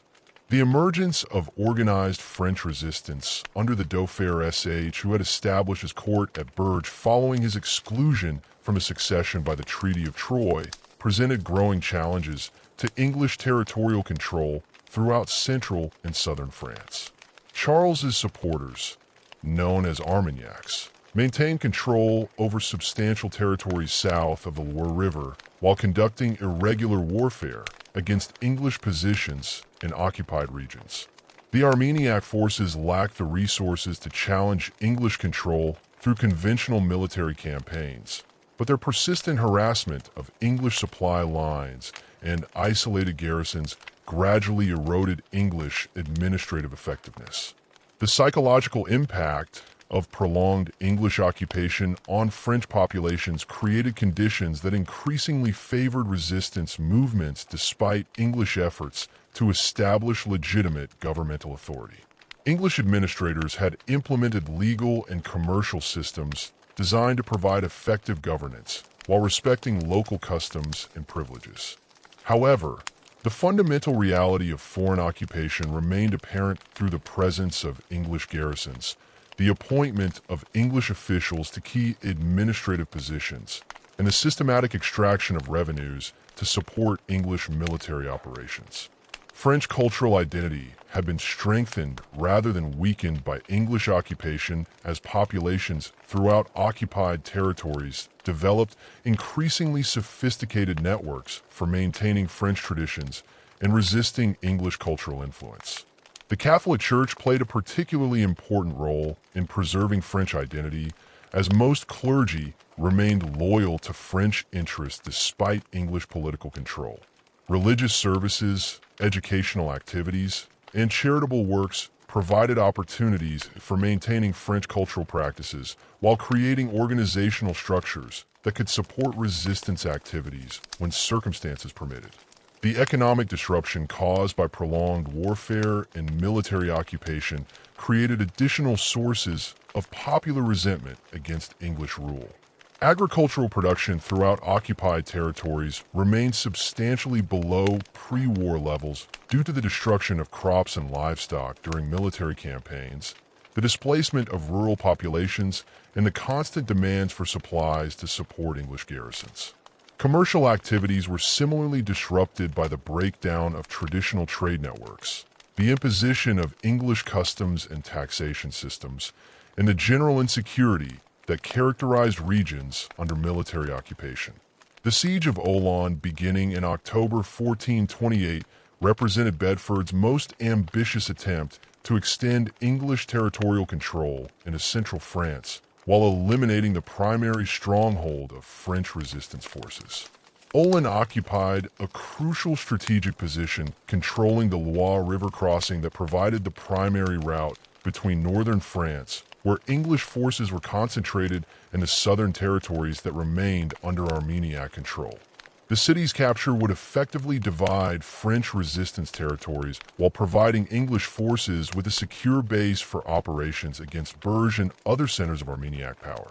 The English forces that invested Olan numbered approximately 5,000 men under the command of Thomas Monteague, Earl of Sperry, representing one of the largest English armies assembled since Henry V conquest campaigns. The besieging force included substantial numbers of experienced soldiers who had served in previous French campaigns, supported by artillery units equipped with the latest siege weapons available to English forces. The army's composition reflected English confidence that conventional siege techniques would prove adequate for reducing Orleans despite the city's strong fortifications and determined garrison. Orleans' defensive capabilities had been substantially strengthened during the preceding years through systematic improvements to the city's walls, towers, and gates that incorporated lessons learned from English siege techniques during Henry V campaigns. The fortifications included multiple defensive lines that would require English forces to conduct separate siege operations against each position. While the city's position on the Lyre River enabled continued communication with Armeniac territories to the south, the garrison commanded by Jean de Dunoyer numbered approximately 2,400 men, including experienced soldiers and local militia who possessed detailed knowledge of the city's defensive systems. The death of the Earl of Sperry on November 3rd, 1428, from wounds received during the siege's opening phases eliminated English command coordination and created leadership disputes that weakened the effectiveness of subsequent operations. Salisbury's replacement by William de Pole, Earl of Suffolk, represented a significant reduction in English command capabilities as Suffolk lacked Sperry's extensive experience with siege warfare and his established relationships with English field commanders. The change in leadership also created uncertainties about English strategic objectives that enabled the defenders to adapt their defensive preparations to changing tactical circumstances. The English siege strategy emphasized systematic reduction of Orleans' defensive capabilities through coordinated bombardment and assault operations that had proved successful during previous campaigns. English artillery units established firing positions that could target crucial sections of the city's walls, while English infantry forces constructed siege works designed to enable close approach to defensive positions. However, the strength of Orleans' fortifications and the determination of its defenders prevented English forces from achieving the rapid success that characterized earlier siege operations. The prolonged nature of the siege created logistical challenges that gradually weakened English capabilities while strengthening French determination to resist English expansion. English supply lines extending from Normandy and other occupied territories became increasingly vulnerable to French irregular attacks that disrupted the flow of food, ammunition, and reinforcements to the besieging army. The winter of 1428 to 1429 proved particularly difficult for English forces as harsh weather conditions combined with supply shortages to reduce military effectiveness, while disease outbreaks depleted English manpower. French relief efforts during the siege demonstrated the growing effectiveness of Armeniac military organization under leaders who had learned to exploit English tactical weaknesses while avoiding direct confrontation with English forces in favorable defensive positions. French commanders employed mobile tactics that emphasized surprise attacks against English supply, convoys, and isolated detachments, gradually reducing English capabilities without risking major battles that might result in catastrophic defeats. These operations required careful coordination between regular Armeniac forces and local populations who provided intelligence and logistical support for French military activities. The appearance of Joan of Arc at the court of Charles II in February 1429 represented a psychological turning point in French resistance efforts that would have consequences extending far beyond immediate military considerations. The young peasant woman's claims of divine visions directing her to drive English forces from France and secure Charles's coronation at Rheims provided French resistance movements with a powerful symbolic focus that transcended traditional political and military leadership. Her arrival at Chinon and subsequent recognition by Charles created unprecedented popular enthusiasm for resistance activities throughout territories under both English occupation and Armeniac control. Joan's impact on French military capabilities proved as significant as her psychological influence, as her presence with French relief forces attempting to break the siege of Orleans transformed the strategic calculations of both French and English commanders. French forces that had previously avoided direct confrontation with English armies became willing to risk major engagements. While English commanders found themselves facing unprecedented challenges from French forces whose morale and determination had been dramatically enhanced by Joan's participation in their operations. The transformation of popular attitudes toward English occupation became increasingly apparent throughout occupied territories during early 1429 as reports of Joan's activities spread through informal networks that English authorities proved unable to control or suppress. Rural populations that had previously accepted English administration with resigned compliance began demonstrating active resistance through various forms of non-cooperation. Intelligence gathering for French forces and direct support for Armeniac military operations. Urban populations similarly showed increasing hostility toward English officials and garrison forces, creating security challenges that required English commanders to divert substantial resources from offensive operations to maintaining control over supposedly pacified territories. The breakdown of English intelligence networks throughout occupied France reflected the broader deterioration of English administrative control as popular resistance movements gained momentum and coordination. English officials who had previously relied on local informants and collaborative administrators found themselves increasingly isolated from accurate information about French military activities and popular attitudes. This intelligence failure proved particularly dangerous for English military operations as commanders lacked reliable information about French force movements and strategic intentions at the precise moment when French capabilities were being enhanced through improved morale and coordination. The Siege of Orleans thus represented far more than a conventional military operation, serving instead as the focal point for a fundamental transformation in the nature of Anglo-French conflict. The prolonged English failure to capture the city demonstrated the limitations of English military capabilities when faced with determined resistance supported by popular enthusiasm. While the emergence of Joan of Arc provided French resistance movements with unprecedented symbolic and practical leadership, the siege's continuation into 1429 created conditions that would enable French forces to achieve their first major military success against English forces since the disasters of the early 15th century, fundamentally altering the strategic balance that had favored English interests since Aegina. The theological examination of Joan of Arc at Poitiers during March 1429 represented far more than mere verification of her claimed divine mission. It constituted a sophisticated political maneuver designed to provide Charles IIth with the religious legitimacy necessary to challenge English occupation and Biandian collaboration. The panel of ecclesiastical authorities, including bishops, theologians, and canon lawyers, subjected Joan to intensive questioning about her visions, her knowledge of Christian doctrine, and her specific plans for military action against English forces.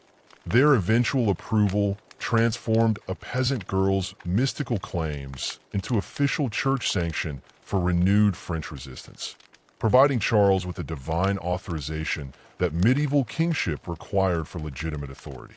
Joan's physical appearance during her arrival at Chinon had deliberately emphasized her transformation from rural peasant to divinely appointed military leader. She had cut her hair short in masculine fashion, adopted male clothing suitable for military campaign, and carried herself with the confident bearing of someone convinced of her sacred mission. Contemporary accounts describe her as approximately 17 years old, of medium height, with a strong, compact build that suggested the physical labor of her rural background. Her dark hair framed a face that observers consistently described as determined rather than beautiful, with penetrating eyes that seemed to reflect absolute certainty in her divine calling. The military equipment provided to Joan following her acceptance by Charles II reflected both practical considerations for campaign effectiveness and symbolic requirements for her role as a divinely inspired leader. Her armor, specially commissioned from Milan armorers, renowned for their craftsmanship, consisted of a complete harness of polished steel plates that provided maximum protection while allowing the mobility necessary for active battlefield leadership. The armor's bright finish created a striking visual impression that enhanced Joan's symbolic impact on both French and English forces, while its superior construction offered genuine protection against the weapons she would face during siege and battle operations. Joan's standard, created according to her specific instructions based on her claimed visions, bore the image of Christ in majesty flanked by the archangels Michael and Gabriel, with the inscription Jesus Maria prominently displayed. This banner served multiple functions during her military campaigns, providing a rallying point for French forces while proclaiming the religious nature of her mission to both allies and enemies. The standard's presence on battlefields transformed military engagements into religious crusades, fundamentally altering the psychological dynamics of combat between French and English forces. The relief army that assembled at Bleu during April 1429 under Joan's spiritual leadership represented a dramatic transformation in French military capabilities and popular enthusiasm for resistance against English occupation. The force numbered approximately 4,000 men, including experienced soldiers who had served in previous Armagnac campaigns alongside volunteers drawn from throughout central France by reports of Joan's divine mission. The army's composition reflected unprecedented cooperation between professional military units and popular militias, creating a combined force that possessed both tactical expertise and religious fervor. French military preparation for the relief of Ole incorporated tactical innovations designed to exploit English weaknesses while maximizing the psychological impact of Joan's presence. French commanders had studied English siege techniques, extensively developing countermeasures that emphasized mobility and surprise rather than direct confrontation with English forces in prepared positions. The relief strategy involved multiple coordinated attacks designed to overwhelm English defensive capabilities while preventing English commanders from concentrating their forces effectively against any single French thrust. The approach marched to Olan revealed the extent to which Joan's presence had transformed popular attitudes throughout territories under English occupation. Rural populations along the route provided intelligence about English troop movements, supplied provisions for French forces, and offered guides familiar with local terrain and offensive positions. This popular support created unprecedented advantages for French military operations as English forces found themselves operating in increasingly hostile territory, where their movements were constantly monitored and reported to French commanders. The entry of French relief forces into Orans on April 29, 1429 marked the beginning of a series of coordinated attacks that would demonstrate the transformed capabilities of French resistance forces under Joan's inspiration. The operation required careful coordination between forces inside the city and the approaching relief army, with precise timing necessary to prevent English forces from defeating each French contingent separately. The successful link-up between garrison and relief forces provided French commanders with sufficient strength to challenge English control over the siege works that had surrounded for over 6 months. The assault on the English fortification known as Lurel on May 7th, 1429 represented the climactic engagement that would break the English siege and establish Joan's military reputation throughout Europe. The fortified position controlled the bridge approach to Olin and represented the strongest point in the English siege works, with multiple defensive lines protected by artillery and experienced English soldiers.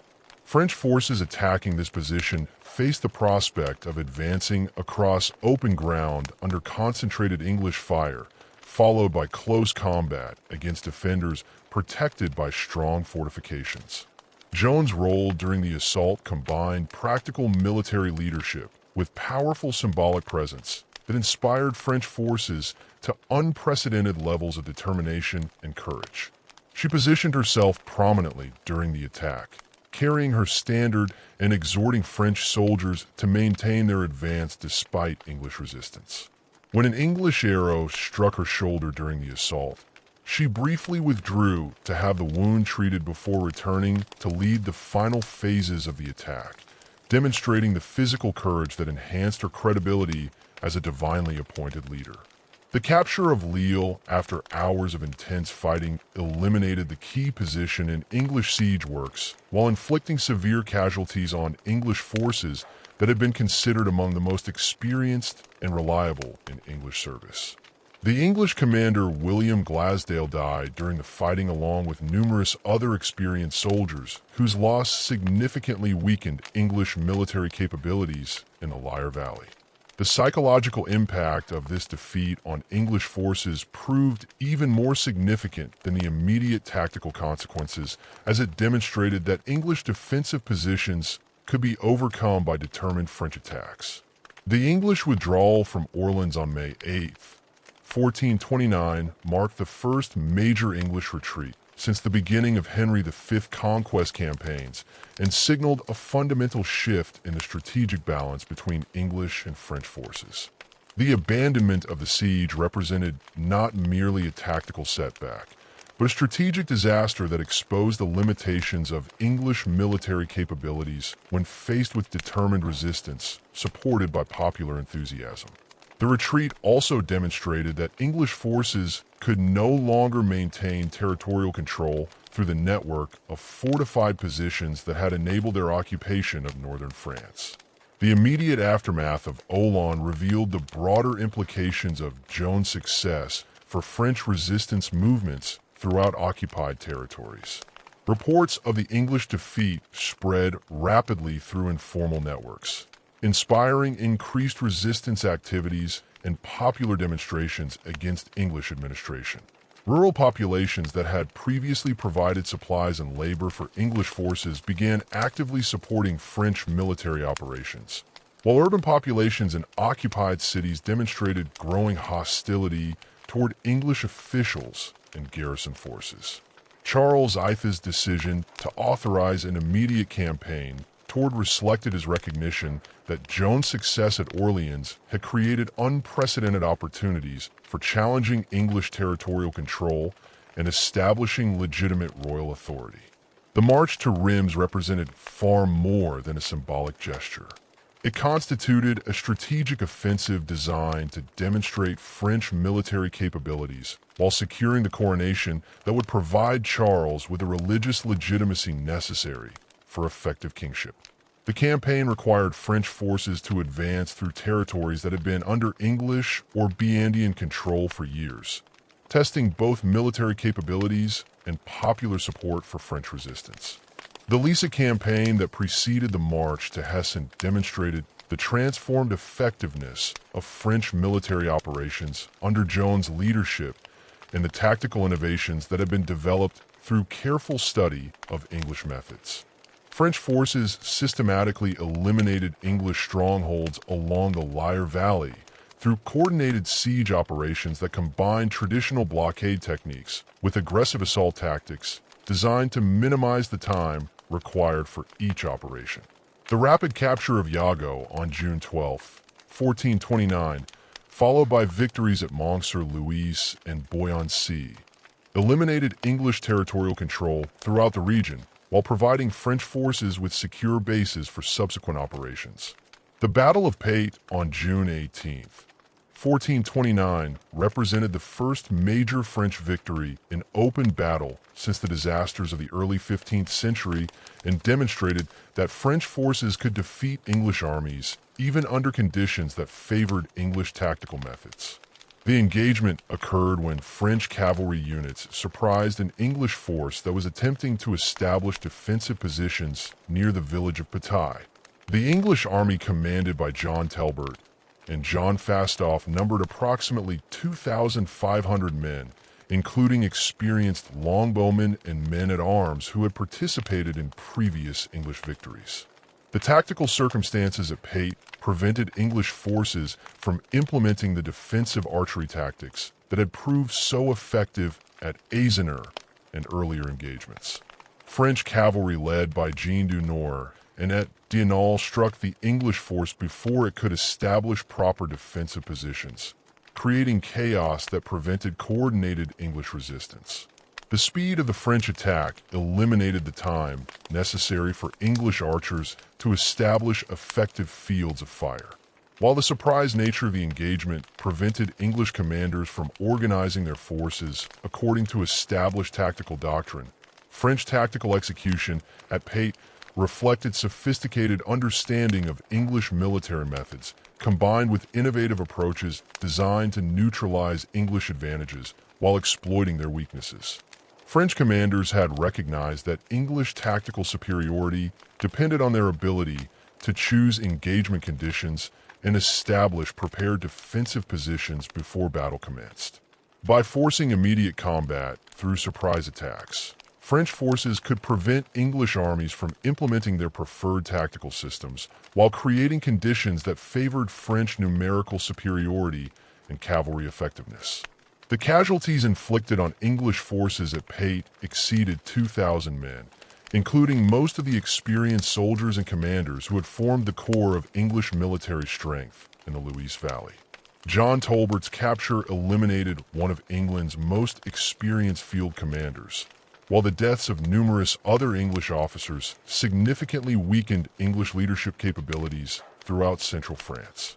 The psychological impact of this decisive defeat proved even more significant than the immediate military consequences, as it demonstrated that English forces could be defeated even in conventional battle under appropriate circumstances. The march to Rheims during June and July 1429 represented the culmination of Joan's military achievements and demonstrated the extent to which French popular support had been transformed by her successes against English forces. The route from the Louise Valley to Rheims passed through territories that had been under Burgundian or English control for years, requiring French forces to advance through potentially hostile territory while maintaining secure communications with their bases in central France. The enthusiastic reception that French forces received throughout this region revealed the extent to which popular attitudes had shifted in favor of French resistance. The systematic submission of fortified towns along the route to Rheims demonstrated that English and Burgundian territorial control had become fundamentally unstable in the face of French military success and popular enthusiasm. Cities that had been considered secure bases for English or Burgundian forces opened their gates to French armies without resistance, while local populations provided supplies and intelligence that facilitated French operations. This transformation reflected not only military considerations, but also the psychological impact of Joan victories on populations that had begun to believe in the possibility of French liberation from foreign occupation.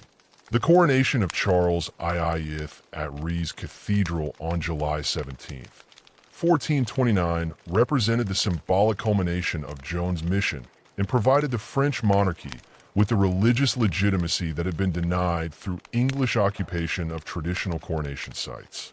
The ceremony followed established traditions that dated back to Clovis and Charlemagne, emphasizing the sacred nature of French kingship while specifically rejecting the legitimacy of English claims to the French throne. Joan's prominent position during the ceremony, standing beside the newly crowned king with her standard displayed, symbolically linked her divine mission with Charles's royal authority. The political implications of Charles's coronation extended far beyond ceremonial considerations to encompass fundamental questions about legitimate authority and popular allegiance throughout France. The ceremony at Reims directly challenged the legal basis for English occupation established by the Treaty of Troyes, providing French resistance movements with a crowned king whose authority derived from traditional religious sources rather than military conquest or diplomatic agreement.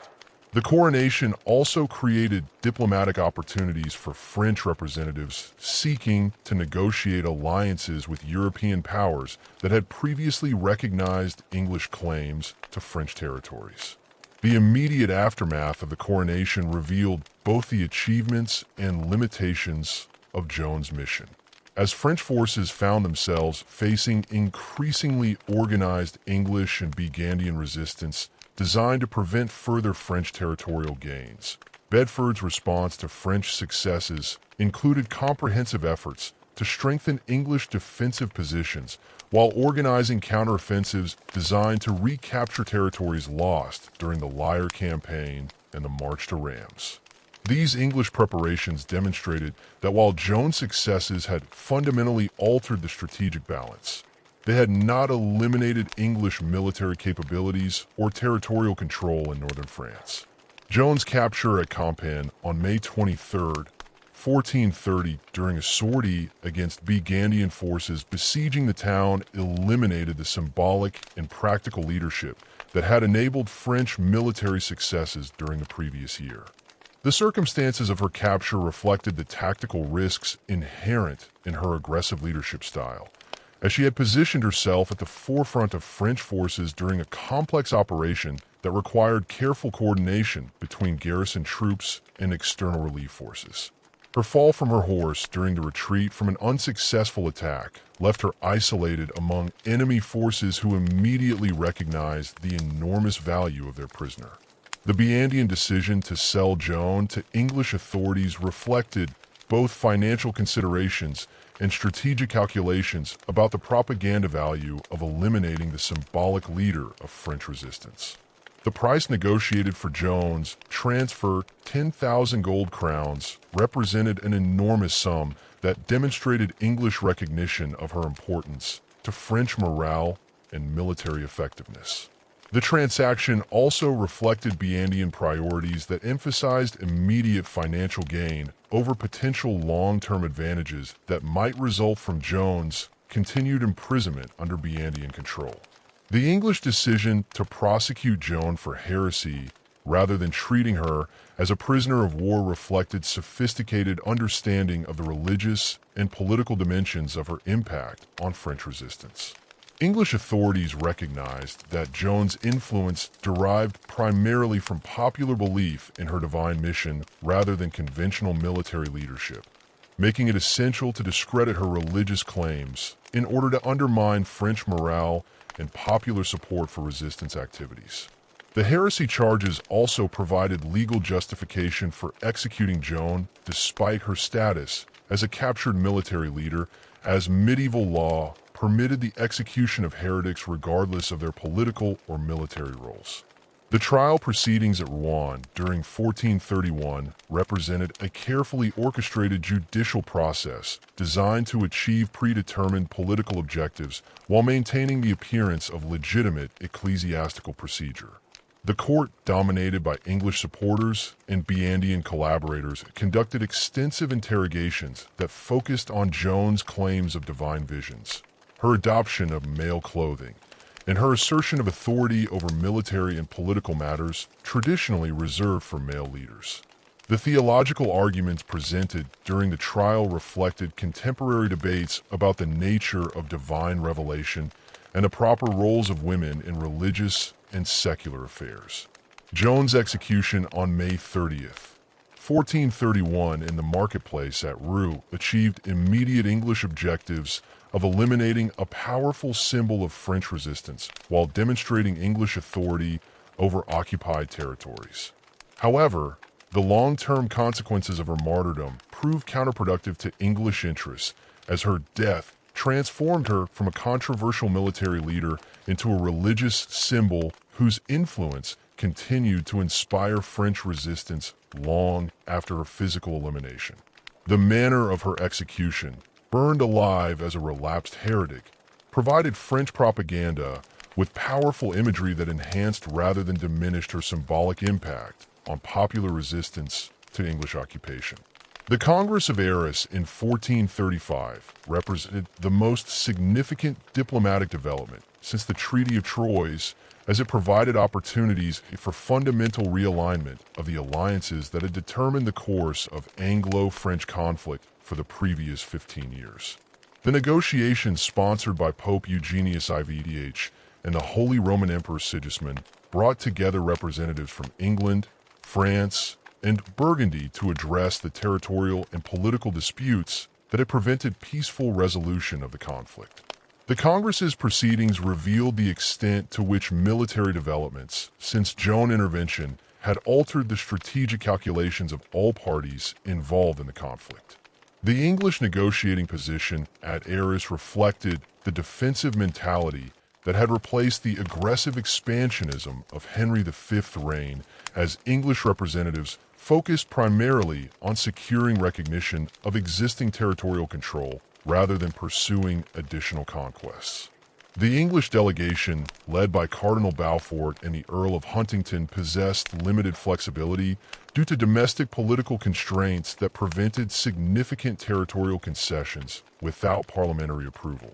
The English proposals emphasized maintaining control over Normandy and Killala, while offering to renounce claims to the French throne in exchange for secure recognition of English sovereignty over these territories. French diplomatic objectives at Arras centered on securing Burgundian withdrawal from the English alliance while minimizing territorial concessions that would compromise French long-term strategic interests. Charles IV's representatives, including the Duke of Orleans and various ecclesiastical and legal authorities, possessed greater negotiating flexibility than their English counterparts due to the transformation in French military capabilities that had occurred since Joan's intervention. French proposals offered limited territorial concessions in exchange for Burgundian recognition of Charles's royal authority and termination of Burgundian military support for English forces. The Burgundian position at Arras reflected Philip the Good's recognition that continued alliance with England no longer served Burgundian strategic interests as effectively as accommodation with an increasingly powerful French monarchy. Burgundian territorial objectives focused on securing recognition of their control over territories acquired during the period of English alliance, while obtaining guarantees of autonomy that would protect Burgundian interests from future French interference. Philip's willingness to negotiate seriously with French representatives represented a fundamental shift in Burgundian policy that reflected changing assessments of English and French military capabilities. The breakdown of Anglo-Burgundian negotiations at Arras resulted from English unwillingness to accept the territorial concessions that Philip demanded in exchange for continued alliance, particularly regarding disputed territories in the Somme Valley that both sides considered essential for their strategic security. English representatives recognized that accepting Burgundian demands would establish precedents for territorial concessions that could undermine English control throughout occupied France. However, the refusal to compromise eliminated the possibility of maintaining Burgundian support at the precise moment when French military capabilities were reaching levels that threatened English territorial control. The Treaty of Ars concluded between France and Burgundy on September 21st. 1435 fundamentally altered the strategic balance in favor of French interests by eliminating the alliance that had enabled English territorial control since the Treaty of Troyes. The agreement provided Philip the Good with substantial territorial concessions, including recognition of Burgundian sovereignty over cities along the Somme River and exemption from homage to the French crown during Philip's lifetime. In exchange, Philip acknowledged Charles IIth as the legitimate king of France, while agreeing to terminate all military support for English forces and to actively oppose English territorial claims. The immediate military consequences of Burgundian withdrawal from the English alliance became apparent through the systematic French reconquest of territories that had been under English control since Henry V's conquests. French forces no longer required to defend against Burgundian attacks could concentrate their efforts against English positions while benefiting from Burgundian neutrality or active support in strategic regions. The loss of Burgundian military assistance forced English commanders to redistribute their limited forces among defensive positions that had previously been secure due to Burgundian protection. Charles I's military reforms implemented systematically during the 1440s transformed French military capabilities through the creation of permanent professional forces that could maintain sustained pressure against English territorial control. The Company d'Ordonnance established in 1445 consisted of cavalry units, numbering approximately 12,000 men organized into companies of 100 lances each with each lance, including a man-at-arms, 2 archers, and various support personnel. These units received regular pay from royal revenues, enabling them to maintain constant readiness for military operations without the delays associated with feudal mobilization procedures. The professionalization of French military forces extended beyond cavalry to encompass artillery units equipped with the most advanced siege weapons available in 15th century Europe. French cannon manufactured in royal foundries established specifically for military production possessed superior range and destructive capability compared to the older weapons that equipped English fortifications. The systematic deployment of these artillery units enabled French forces to reduce English strongholds through sustained bombardment rather than prolonged blockade, significantly reducing the time required for siege operations while minimizing French casualties. French tactical innovations incorporated lessons learned from English military methods, while adapting them to French strategic requirements and capabilities. French commanders adopted English practices of using dismounted men at arms supported by missile troops, but they emphasized offensive operations rather than the defensive tactics that had characterized English successes. The combination of professional cavalry, improved artillery, and tactical flexibility enabled French forces to conduct complex operations that systematically eliminated English territorial control throughout northern France during the final phase of the conflict. The systematic erosion of English territorial control following the Treaty of Arras accelerated dramatically as French forces exploited the strategic advantages gained through Burgundian neutrality and their own military modernization. The loss of Paris on April 13, 1436 represented far more than the capture of a single city. It constituted the collapse of English administrative authority over the heartland of northern France and demonstrated the fundamental weakness of English defensive strategies when confronted by coordinated French pressure. The English garrison under Lord Willoughby had numbered fewer than 800 men attempting to control a hostile urban population of approximately 100,000 inhabitants, creating an impossible security situation that French agents had systematically exploited through months of careful preparation.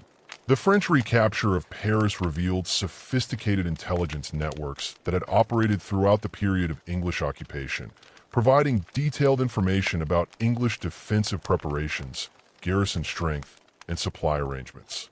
French forces under Arthur Dishmore coordinated their assault with simultaneous uprisings by Parisian citizens who had maintained clandestine communication with Charles I's supporters despite years of English surveillance efforts. The coordinated nature of these operations demonstrated the extent to which English administrative control had been undermined by popular resistance that English authorities had consistently underestimated. English defensive positions throughout the Ile-de France collapsed with remarkable speed once Paris fell, as isolated garrisons found themselves surrounded by hostile populations while facing systematic attacks by French regular forces. The fortress of Vincennes, considered one of the strongest English positions in the region, surrendered after a brief siege when its garrison recognized the futility of prolonged resistance without prospects for relief. Similar capitulations occurred throughout the region as English commanders calculated that honorable surrender offered better prospects for personal survival than doomed defensive efforts that would merely postpone inevitable defeat. The psychological impact of losing Paris extended throughout English-controlled territories, creating a cascade effect that undermined English morale while encouraging French resistance activities in regions that had previously remained quiescent under English administration. English soldiers who'd served in France for years began questioning the sustainability of their positions, while French populations that had accommodated English rule out of necessity rather than preference increasingly demonstrated active hostility toward English officials and garrison forces. The transformation in popular attitudes created security challenges that forced English commanders to concentrate their limited forces in major strongholds rather than maintaining the distributed defensive networks that had previously enabled territorial control. Bedford's death on September 14th, 1435 eliminated the most capable English military leader in France at the precise moment when English strategic position was deteriorating most rapidly. His replacement by Richard, Duke of York, represented a significant reduction in English command capabilities, as York lacked Bedford's extensive experience with French conditions and his established relationships with English commanders throughout occupied territories. The change in leadership also reflected English domestic political considerations that prioritized aristocratic privilege over military competence, demonstrating the extent to which English strategic decision-making had become compromised by factional interests that placed personal advancement above effective prosecution of French campaigns. The financial crisis that accompanied English military reversals created additional constraints on English defensive capabilities as royal revenues proved inadequate to maintain the garrison forces necessary for holding extensive territories against determined French pressure. The annual cost of English forces in France had increased substantially as military requirements shifted from offensive operations supported by plunder and ransom to defensive efforts that generated no offsetting revenues while requiring constant expenditure for fortification maintenance, supply procurement, and soldier compensation. Parliamentary reluctance to approve additional taxation for French operations reflected growing English recognition that continued continental involvement represented an increasingly poor investment of national resources. The systematic French reconquest of Normandy between 1449 and 1450 demonstrated the effectiveness of Charles IV's military reforms while revealing the fundamental weaknesses of English defensive strategies that had been designed for different strategic circumstances. French forces under Juif implemented coordinated campaigns that combined siege operations against major English strongholds with cavalry raids that disrupted English supply lines and prevented effective coordination between isolated garrisons. The speed of French operations prevented English commanders from implementing mutual support arrangements that might have enabled prolonged resistance despite French numerical superiority. The capture of Rouen on October 29, 1449, marked a particularly significant moment in the French reconquest, as the city had served as the administrative center for English rule in Normandy since Henry V's conquest 30 years earlier.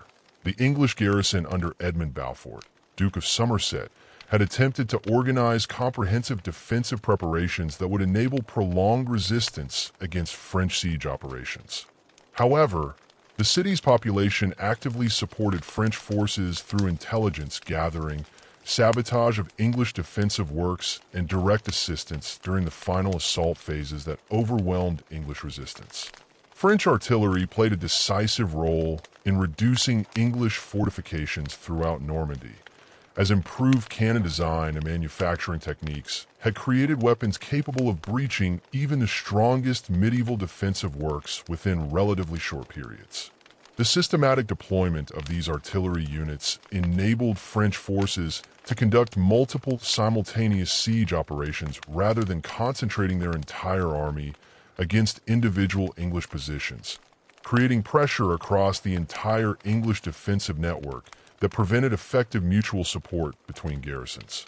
English fortifications constructed primarily during the early 15th century had not incorporated design modifications necessary to withstand sustained bombardment by improved artillery, making them increasingly vulnerable to French siege techniques.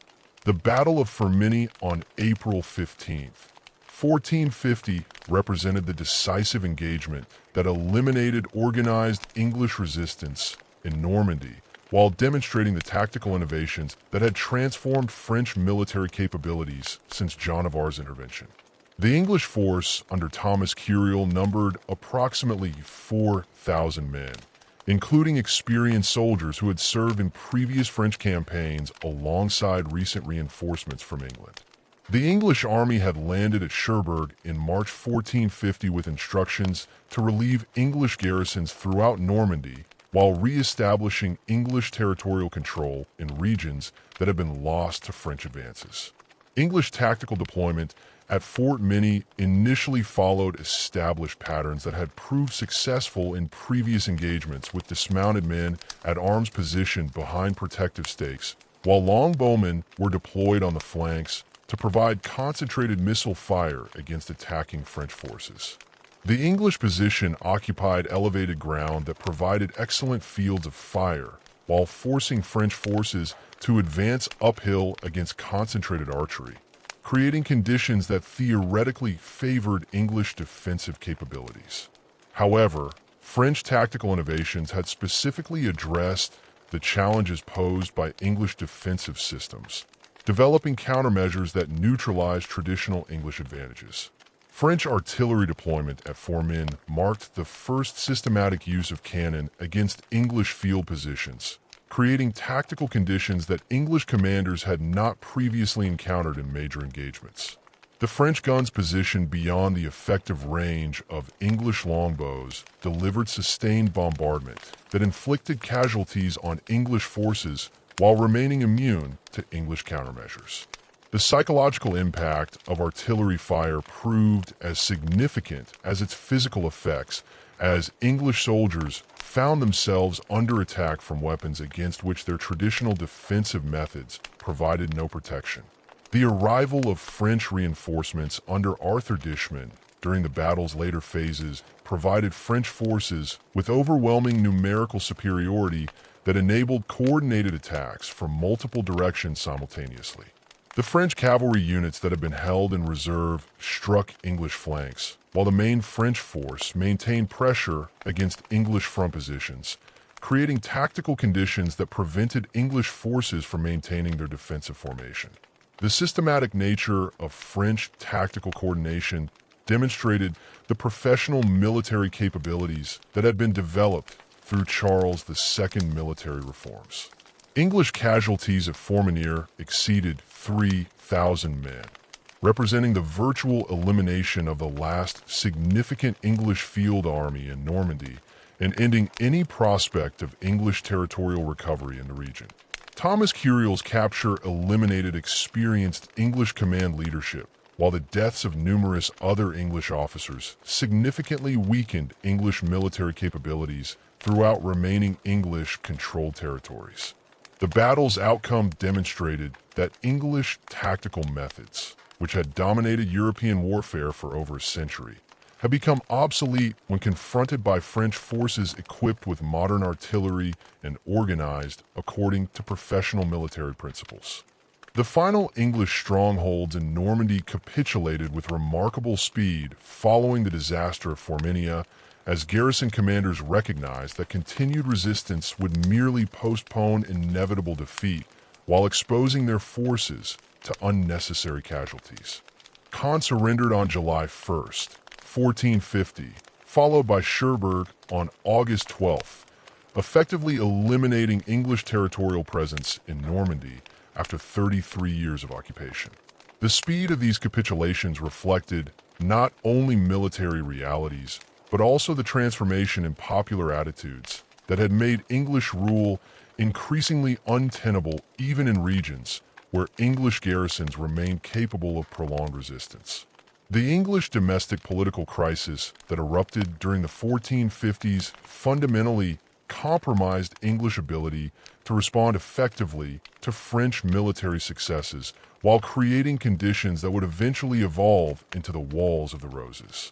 Henry V's 6 periodic episodes of mental incapacity, beginning with his complete breakdown in 1453, eliminated effective royal leadership at the precise moment when English strategic position required decisive action to prevent total loss of continental territories. The king's condition created a regency crisis that paralyzed English governmental functions, while enabling competing aristocratic factions to pursue their own interests rather than coordinating effective responses to French military pressure. The rivalry between Richard, Duke of York, and Edmund Bower, Duke of Somerset, reflected deeper tensions within English aristocratic society regarding responsibility for military failures in France and appropriate strategies for addressing continuing territorial losses.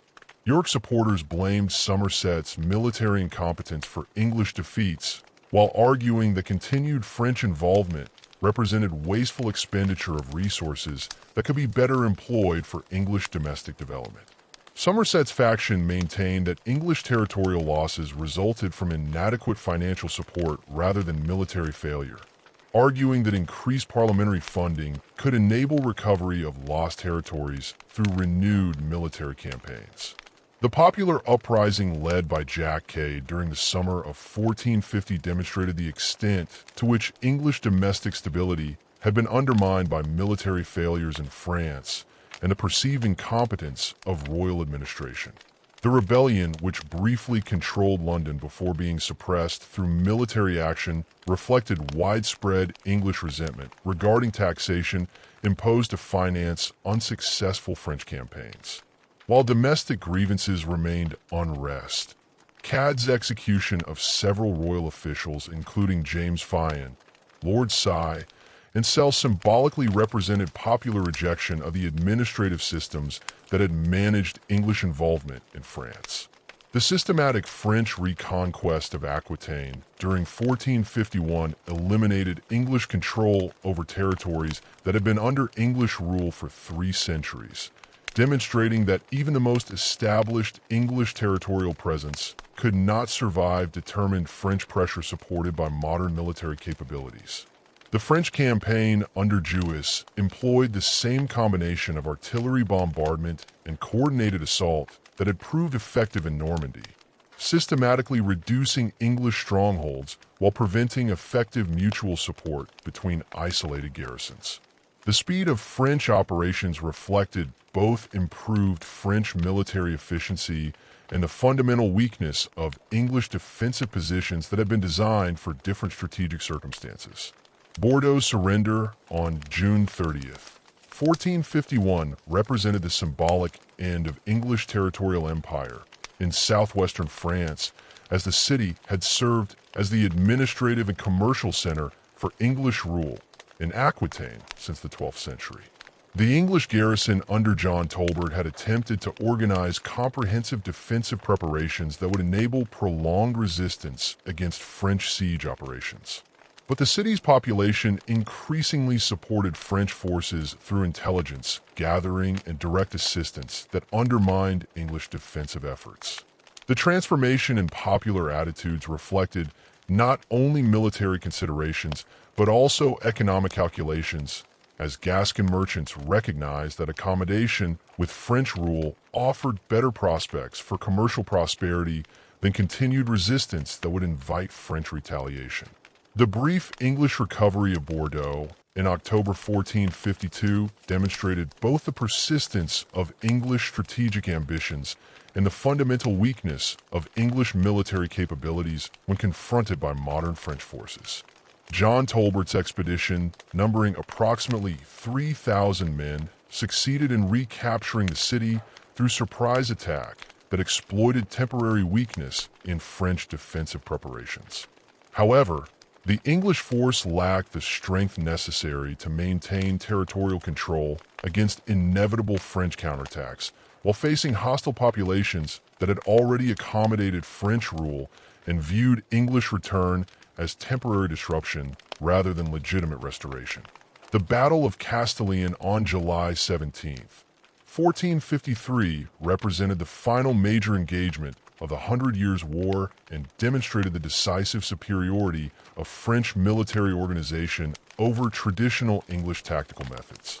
The French defensive position established by Jean Bureau and his artillery specialists incorporated the most advanced fortification techniques available in 15th century Europe, creating defensive works that could withstand English assault while providing platforms for concentrated artillery fire against attacking forces. The French army numbered approximately 7,000 men organized into professional units that possessed superior equipment and training compared to English forces that relied increasingly on hastily recruited reinforcements.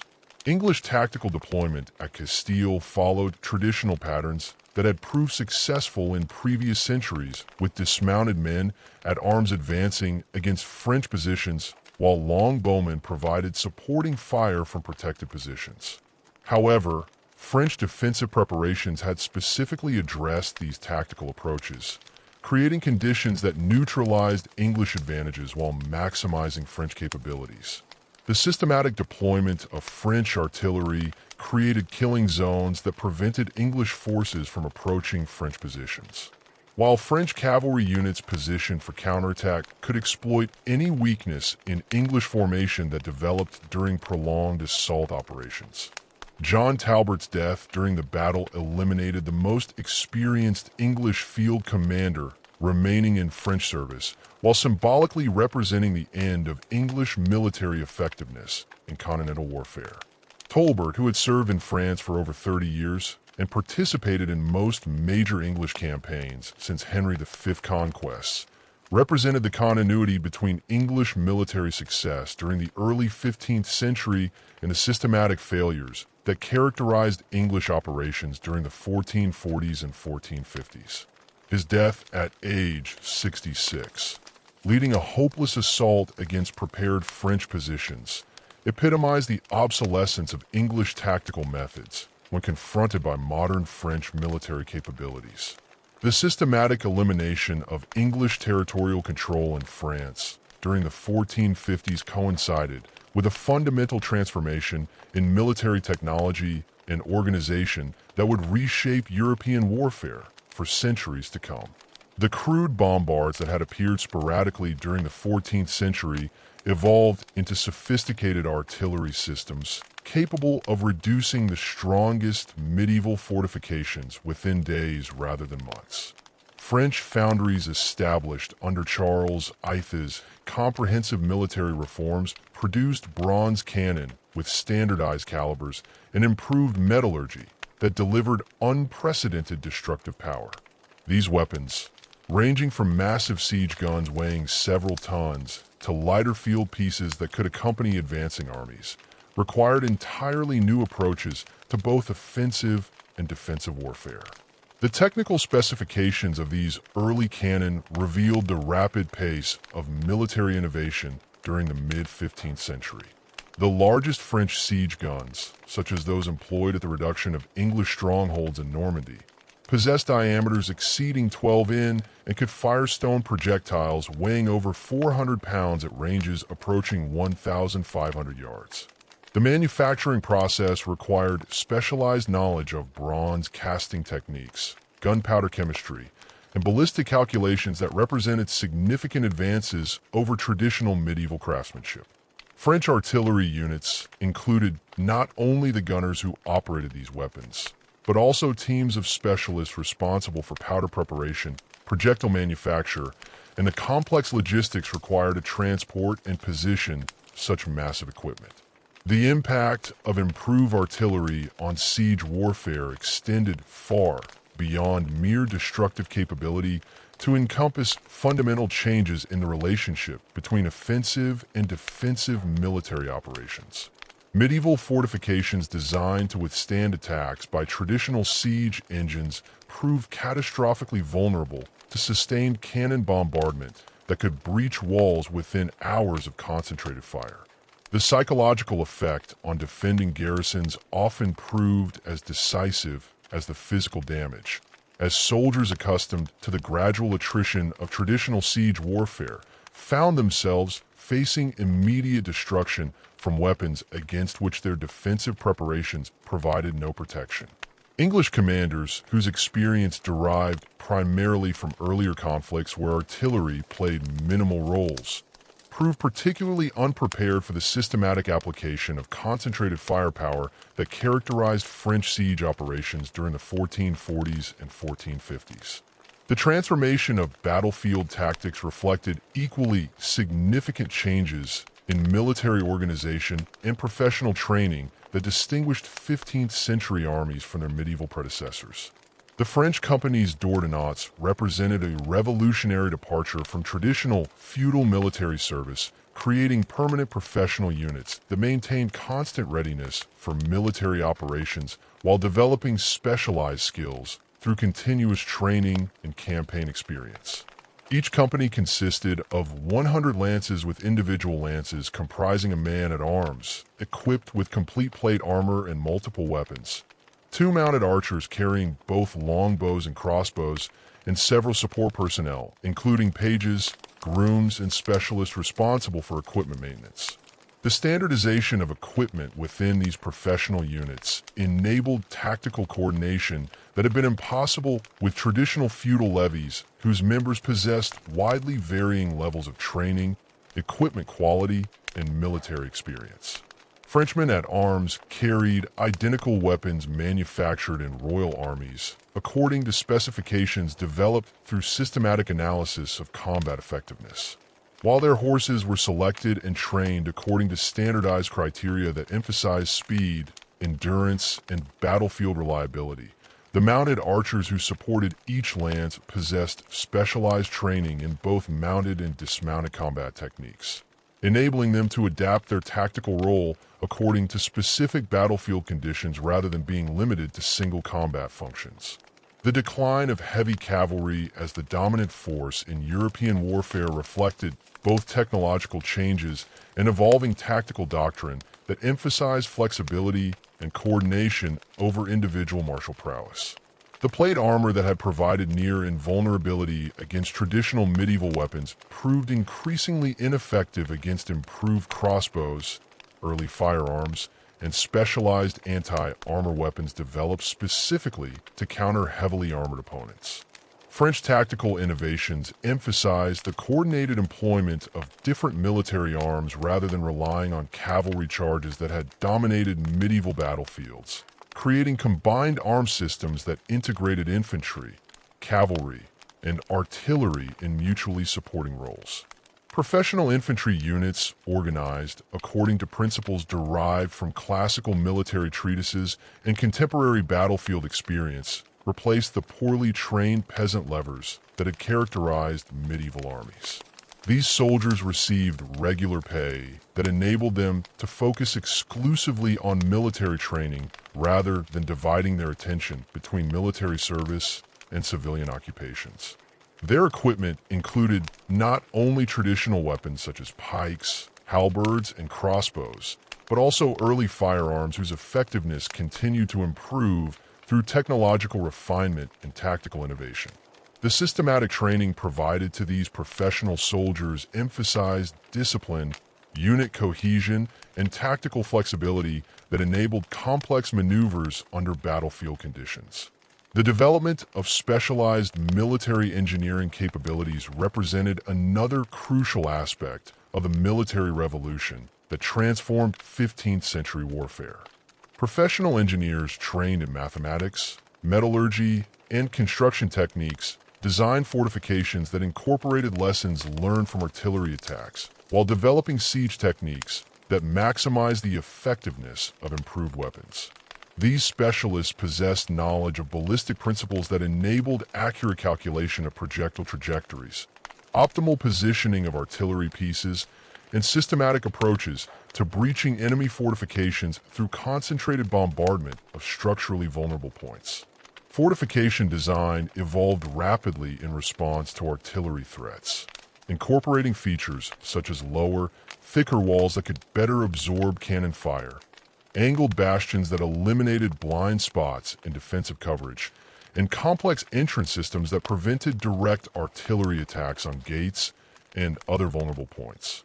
The construction of these improved fortifications required substantial financial investment and technical expertise that only the most powerful monarchies could afford, creating strategic advantages for kingdoms that possess the resources necessary to implement comprehensive defensive modernization programs. English fortifications in France, constructed primarily during the early 15th century according to pre-artillery design principles, proved systematically vulnerable to French artillery attacks that exploited structural weaknesses in their defensive systems. The economic implications of maintaining professional armies created fundamental changes in royal finance and administrative organization that extended far beyond immediate military considerations. The annual cost of maintaining the French company's durance exceeded 400,000 levers, representing approximately 1/3 of total royal revenues under normal circumstances. This enormous expenditure required systematic tax collection, efficient administrative procedures, and economic policies designed to generate sufficient revenues for sustained military operations without destroying the productive capacity that provided the foundation for royal income. The development of military supply systems capable of supporting professional armies during extended campaigns required logistical capabilities that surpassed anything achieved during medieval warfare. Professional armies consumed standardized equipment, ammunition, and provisions in quantities that necessitated systematic procurement, transportation, and distribution networks extending across hundreds of miles of potentially hostile territory. French military administration established permanent supply depots, standardized equipment specifications, and contractual relationships with manufacturers that enabled sustained operations without the delays and inefficiencies that had characterized earlier military campaigns dependent on improvised logistics. The shift from feudal military service to professional armies fundamentally altered the relationship between monarchy and nobility throughout Europe, as traditional military obligations based on land tenure were replaced by monetary taxation that funded hired soldiers. Nobles who had previously provided military service in exchange for land grants found themselves paying taxes to support royal armies while losing their traditional role as the primary military force within their kingdoms. This transformation strengthened royal authority while reducing noble independence, creating political tensions that would influence European development for centuries to come. The social consequences of military professionalization extended throughout European society as warfare became increasingly separated from civilian life rather than involving entire populations in military activities. Professional soldiers developed distinct identities and interests that sometimes conflicted with civilian priorities, while their specialized skills and equipment requirements created new forms of social stratification based on military function rather than traditional feudal relationships. The emergence of veteran communities, military families, and specialized military towns reflected the growing separation between military and civilian society that characterized the transition from medieval to early modern warfare. The technological innovations that transformed artillery effectiveness during the 15th century reflected broader changes in European manufacturing capabilities and scientific knowledge that extended far beyond military applications. The metallurgical techniques required for producing effective cannon contributed to advances in other industries, while the mathematical knowledge necessary for ballistic calculations influenced developments in navigation, architecture, and mechanical engineering. The systematic approach to problem solving that characterized military engineering provided models for addressing civilian challenges ranging from urban planning to agricultural improvement. The standardization of gunpowder composition and manufacturing procedures represented crucial advances in chemical knowledge and industrial organization that enabled reliable artillery performance under battlefield conditions.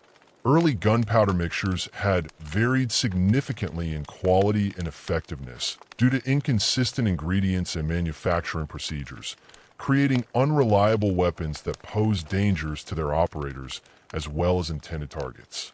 French military administration established standardized formulas, quality control procedures, and manufacturing facilities that produce consistent gunpowder capable of delivering predictable ballistic performance across different weapons and battlefield conditions.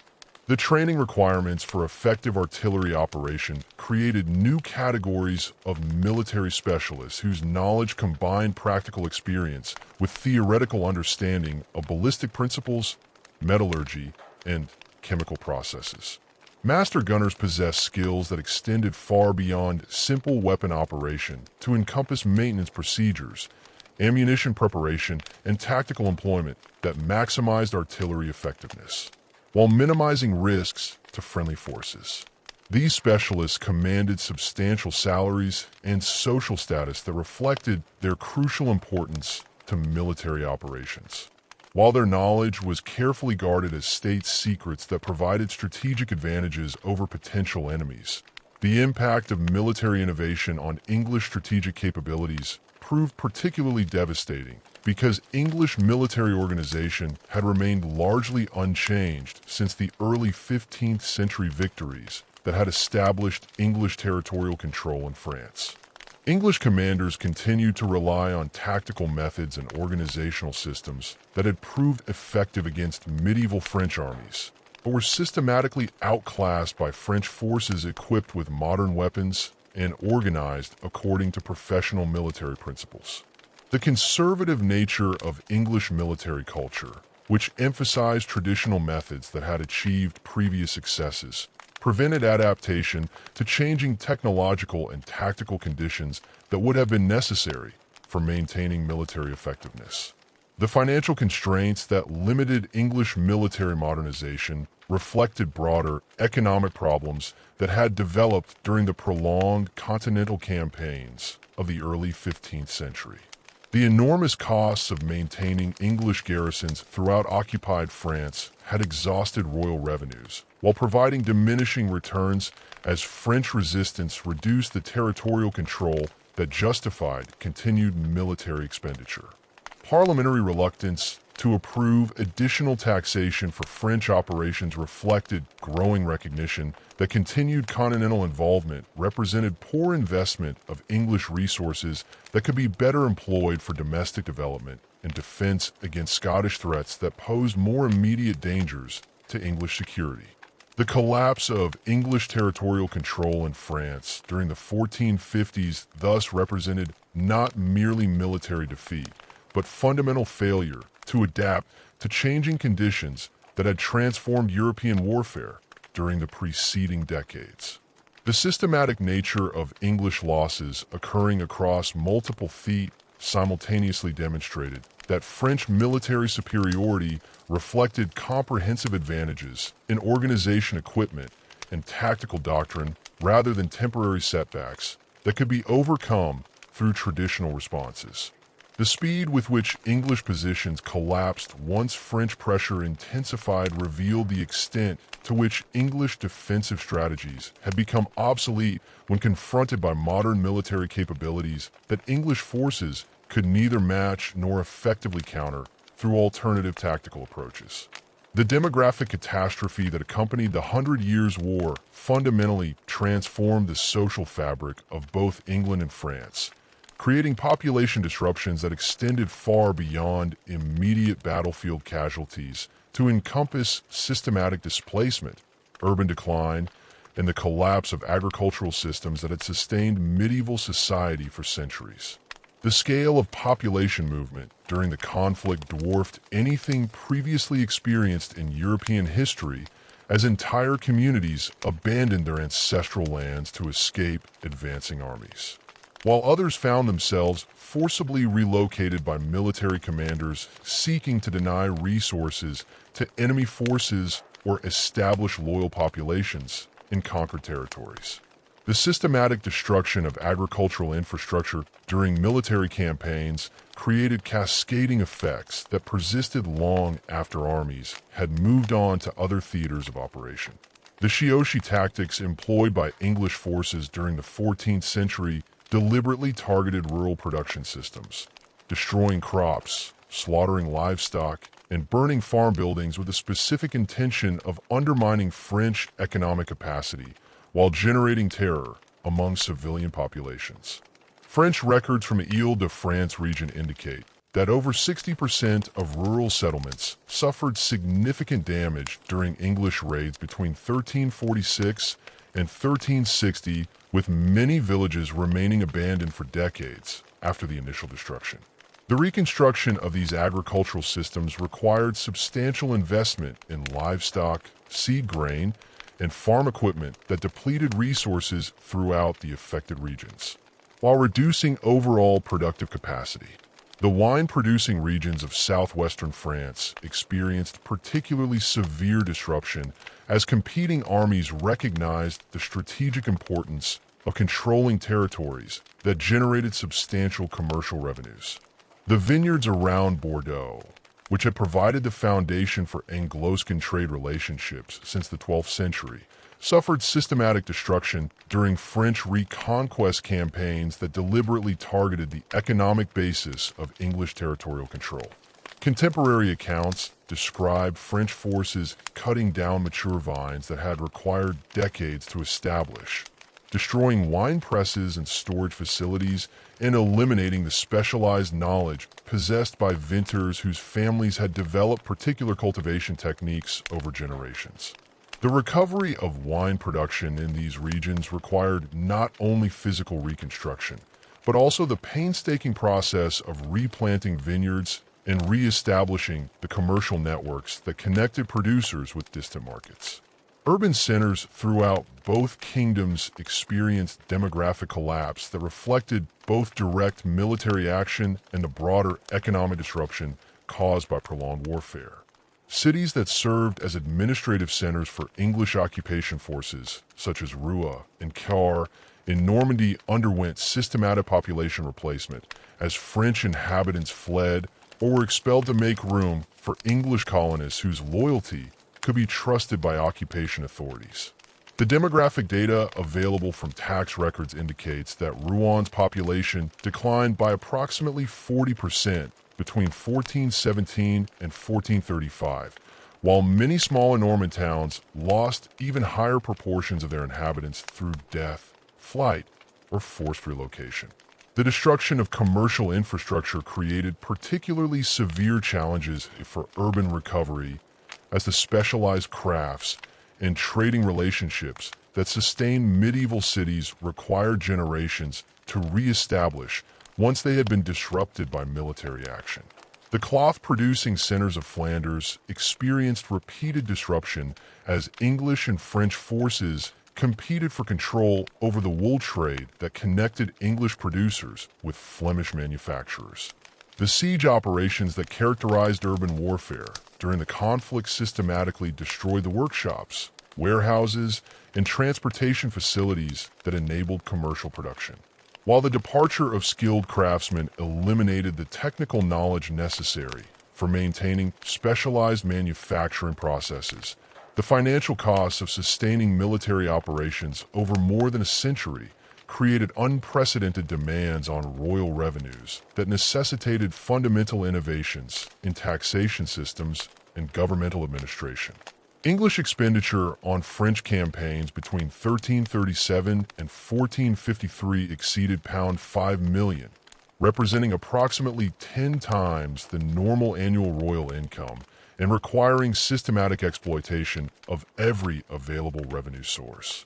The development of new taxation methods, including parliamentary subsidies, customs duties, and forced loans, created administrative systems that fundamentally altered the relationship between monarchy and subjects while establishing precedents for royal financial authority that would influence governmental development for centuries. The English wool subsidy, first imposed in 1340 to finance Edward III continental campaigns, demonstrates the systematic nature of fiscal innovation required to sustain prolonged warfare. This tax levied on wool exports at rates that sometimes exceeded the commodity's market value generated substantial revenues, while fundamentally altering the structure of English commercial relationships with continental markets. The subsidies collection required detailed record-keeping, specialized administrative personnel, and enforcement mechanisms that created one of medieval Europe's most sophisticated revenue systems. However, the tax's burden fell disproportionately on wool producers and merchants whose economic activities provided the foundation for English prosperity, creating long-term economic distortions that reduced overall productive capacity while generating immediate military revenues. French fiscal innovations proved even more extensive than English developments, as the kingdom's larger population and more complex territorial structure required more sophisticated administrative systems to extract the resources necessary for military operations. The establishment of permanent taxation under Charles II represented a revolutionary departure from traditional feudal finance, creating royal revenues that continued during peacetime rather than being limited to specific military campaigns. The tea, initially imposed as a temporary war tax, became a permanent royal prerogative that generated approximately 1.22 million levers annually by the 1450s, providing the foundation for maintaining professional military forces while funding the governmental expansion necessary for effective territorial administration. The development of royal debt instruments created new forms of financial obligation that extended governmental authority while creating complex relationships between monarchy and the merchant communities that provided credit for military operations. English royal borrowing from Italian banking houses, particularly the Bardi and Peruti companies during the early phases of the conflict, established precedents for international finance that connected military operations with commercial networks spanning multiple kingdoms. The systematic default on these obligations during the 1340s, caused by English inability to service debt levels that had grown beyond sustainable limits, created financial crises that extended throughout European commercial systems while demonstrating the risks associated with financing prolonged military campaigns. The emergence of specialized fiscal institutions reflected the administrative complexity required to manage the unprecedented financial demands created by sustained warfare. The English exchequer developed sophisticated accounting procedures that tracked military expenditures across multiple theaters of operation while maintaining detailed records of revenue collection from diverse sources, ranging from parliamentary subsidies to feudal obligations. French fiscal administration underwent even more extensive development, creating regional treasuries that coordinated tax collection across territories with different legal traditions and economic structures, while maintaining central oversight of military expenditure that ensured resources reached the armies that required them. The social mobility generated by military service created opportunities for advancement that fundamentally altered traditional hierarchical structures while establishing new forms of aristocratic authority based on military achievement rather than hereditary privilege. English commanders who distinguished themselves during continental campaigns received substantial rewards, including land grants, noble titles, and administrative positions that elevated them far above their original social status. John Chandos, whose origins lay in minor Derbyshire gentry, received extensive territories in Pouf following his service during the Black Prince's campaigns, while his military reputation enabled him to negotiate marriage alliances with established noble families that had previously been beyond his social reach. The systematic creation of new noble families through military service reflected both the practical requirements of administering conquered territories and the ideological changes that accompanied the transformation of warfare from feudal obligation to professional service. English administration in occupied France required reliable officials who possessed both military competence and administrative skills, creating opportunities for advancement that attracted ambitious individuals from throughout English society. The careers of commanders, such as Robert Knowles, who rose from obscure origins to command major military operations and accumulate substantial wealth through successful campaigns, demonstrated the extent to which military service could provide pathways to social advancement that had been virtually impossible under traditional feudal systems. The decline of traditional feudal structures accelerated as monarchies developed alternative sources of military service that reduced their dependence on noble levies while providing more reliable and effective armed forces. The French Company's d'ordonnance represented a systematic replacement of feudal military obligations with professional service that fundamentally altered the relationship between monarchy and nobility. Nobles who had previously provided military service in exchange for land tenure found themselves paying taxes to support royal armies while losing their traditional role as the kingdom's primary military force. This transformation strengthened royal authority while reducing noble independence, creating political tensions that contributed to aristocratic resistance movements throughout both kingdoms. The evolution of knightly ideals reflected the practical changes in military organization while attempting to maintain traditional concepts of noble honor and martial virtue. The development of chivalry orders, such as the English Order of the Garter and the French Order of the Star, provided institutional frameworks for recognizing military achievement while adapting traditional knightly values to the realities of professional warfare. These orders emphasize loyalty to royal authority, coordination with fellow knights, and adherence to codes of conduct that balanced individual honor with collective military effectiveness. The elaborate ceremonies and symbolic practices associated with these institutions served to maintain noble identity and cohesion despite the fundamental changes in military organization that had reduced the practical importance of individual knightly prowess. The transformation of military technology and tactics created new categories of military specialists whose skills and social status challenged traditional hierarchies based on noble birth and feudal obligation.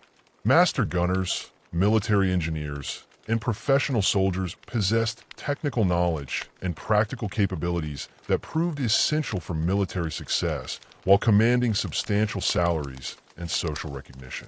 These specialists often achieved higher incomes and greater social mobility than traditional knights, whose martial skills had become less relevant to contemporary warfare, creating tensions within military hierarchies that reflected broader social changes accompanying the transition from feudal to professional military organization.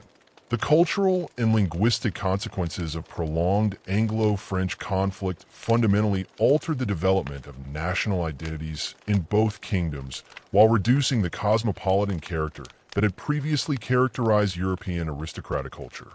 The systematic use of vernacular languages in governmental administration, military organization, and diplomatic correspondence reflected both practical necessity and deliberate policy designed to strengthen popular identification with royal authority.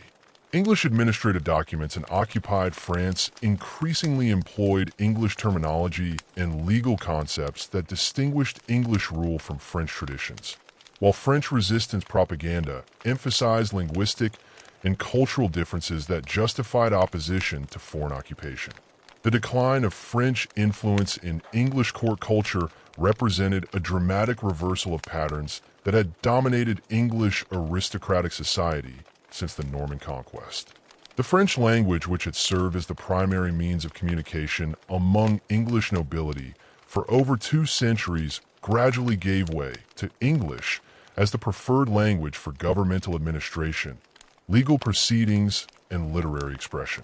This linguistic transformation reflected both practical considerations, as prolonged warfare had reduced cultural exchange between English and French aristocratic communities, and deliberate policy decisions designed to strengthen English national identity through cultural distinctiveness.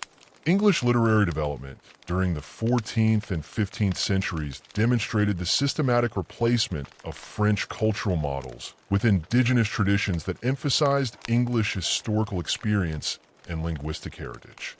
The works of Geoffrey Chaucer, John Gower, and other contemporary writers employed English vernacular to explore themes that celebrated English achievements while criticizing French cultural pretensions and political ambitions. The development of English historical chronicles that emphasized the legitimacy of English territorial claims and the superiority of English military methods provided intellectual justification for continued warfare, while strengthening popular support for royal policies. French cultural development followed parallel patterns as intellectuals and artists created works that emphasized French historical traditions while rejecting English cultural influence as foreign contamination of authentic French identity. The systematic development of French vernacular literature, legal terminology, and administrative language reflected deliberate efforts to distinguish French culture from English influence, while strengthening popular identification with French royal authority. The works of Christine de Pizan and other contemporary writers celebrated French cultural achievements, while portraying English occupation as a temporary aberration that would inevitably be overcome through French cultural and military superiority. The strengthening of national identities fundamentally altered diplomatic relationships throughout Europe as kingdoms increasingly pursued policies based on perceived national interests rather than the dynastic considerations that had previously dominated international relations. The concept of natural boundaries, which suggested that kingdoms possessed inherent territorial limits based on geographic features and cultural characteristics, provided intellectual justification for territorial claims while legitimizing resistance to foreign occupation. These ideas influenced not only Anglo-French relations, but also the development of political theory throughout Europe as intellectuals attempted to define the proper relationship between political authority and cultural identity. The religious dimensions of national identity development created additional complexities as both kingdoms claimed divine sanction for their territorial ambitions, while portraying their enemies as opponents of legitimate Christian authority. English propaganda consistently portrayed French resistance as rebellion against lawful royal authority established through divine providence and military victory, while French propaganda depicted English occupation as foreign tyranny that violated natural law and Christian principles. These competing religious claims created theological debates that extended throughout European intellectual communities while influencing popular attitudes toward the conflict's legitimacy and probable outcome. The economic consequences of cultural transformation extended throughout both kingdoms as changing patterns of trade, communication, and cultural exchange reflected the political hostilities that are developed during prolonged warfare. The disruption of traditional commercial relationships between English and French merchants created opportunities for alternative trading partnerships, while reducing the economic integration that had previously connected the two kingdoms through complex networks of mutual dependence. The development of English commercial relationships with Flemish, German, and Iberian partners reflected both practical necessity and deliberate policy designed to reduce English economic vulnerability to French political pressure. The systematic transformation of European monarchy during the Hundred Years' War established precedents for centralized state power that would fundamentally reshape political organization throughout the continent for centuries to come. The administrative innovations developed by both English and French monarchies to finance and coordinate prolonged military campaigns created governmental structures that possessed unprecedented authority over subjects' lives, while establishing direct relationships between royal authority and individual citizens that bypass traditional feudal intermediaries. Charles II's establishment of permanent royal taxation represented the most significant constitutional development, as it provided French monarchs with independent revenue sources that eliminated their dependence on noble consent for military financing. This fiscal independence enabled systematic expansion of royal administrative apparatus, creating bureaucratic systems staffed by educated professionals whose loyalty derived from royal appointment rather than hereditary obligation or feudal ties. The French Campaign similarly established the principle of royal monopoly over legitimate military force, fundamentally altering the balance of power between monarchy and nobility throughout the kingdom. The systematic replacement of feudal military service with professional armies directly controlled by royal authority eliminated the traditional military independence that had enabled noble resistance to royal policies, while providing monarchs with reliable military instruments for enforcing governmental decisions. The administrative systems required to maintain these professional forces created extensive bureaucratic networks that extended royal authority into local communities throughout the kingdom, establishing direct governmental presence in regions that had previously remained largely autonomous under feudal arrangements. English constitutional development followed different patterns due to the kingdom's parliamentary traditions and the financial constraints imposed by unsuccessful continental campaigns. But the conflict's requirements similarly strengthened royal administrative capabilities while establishing precedents for expanded governmental authority. The systematic development of parliamentary taxation to finance French campaigns created constitutional mechanisms that balanced royal prerogative with representative consent, establishing principles of fiscal accountability that would influence English governmental development throughout subsequent centuries. The administrative complexity required to collect and manage these revenues created professional bureaucratic systems that possessed detailed knowledge of English economic resources while maintaining sophisticated record-keeping procedures that enabled systematic exploitation of the available wealth. The decline of feudal fragmentation throughout both kingdoms reflected not only administrative centralization, but also fundamental changes in military technology and organization that reduced the practical importance of traditional feudal relationships. The systematic replacement of feudal levies with professional armies eliminated the military foundations of feudal authority while creating new forms of dependency based on royal employment rather than hereditary obligation. Noble families that had previously maintained independent military capabilities found themselves increasingly reliant on royal favor for advancement and security as their traditional sources of power became obsolete in the face of professional military organization equipped with advanced weapon systems. The emergence of national consciousness represented perhaps the most profound transformation accomplished during the conflict as populations throughout both kingdoms developed identities based on territorial and cultural affiliations rather than personal loyalty to feudal superiors. The systematic use of vernacular languages in governmental administration, military organization, and popular propaganda created shared cultural experiences that transcended traditional social boundaries, while establishing common identities that united different social classes around territorial and linguistic characteristics. English national identity, which had previously been limited primarily to aristocratic circles that maintained cultural connections with Norman traditions, expanded to encompass broader populations, whose experiences of French invasion and occupation created shared resentment against foreign interference. French national consciousness developed through similar processes as populations throughout the kingdom experienced English occupation and administrative control that distinguished foreign rule from indigenous governmental traditions. The systematic resistance to English cultural influence combined with popular support for French military recovery under Charles IX and Joan of Arc created national identity based on opposition to foreign domination rather than positive identification with particular governmental institutions.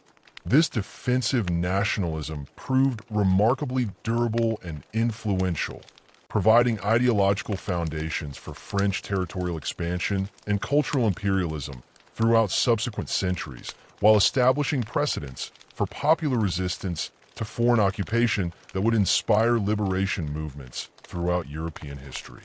The military innovations developed during the Hundred Years' War fundamentally transformed European warfare, while establishing tactical and technological precedents that would influence military development throughout the early modern period.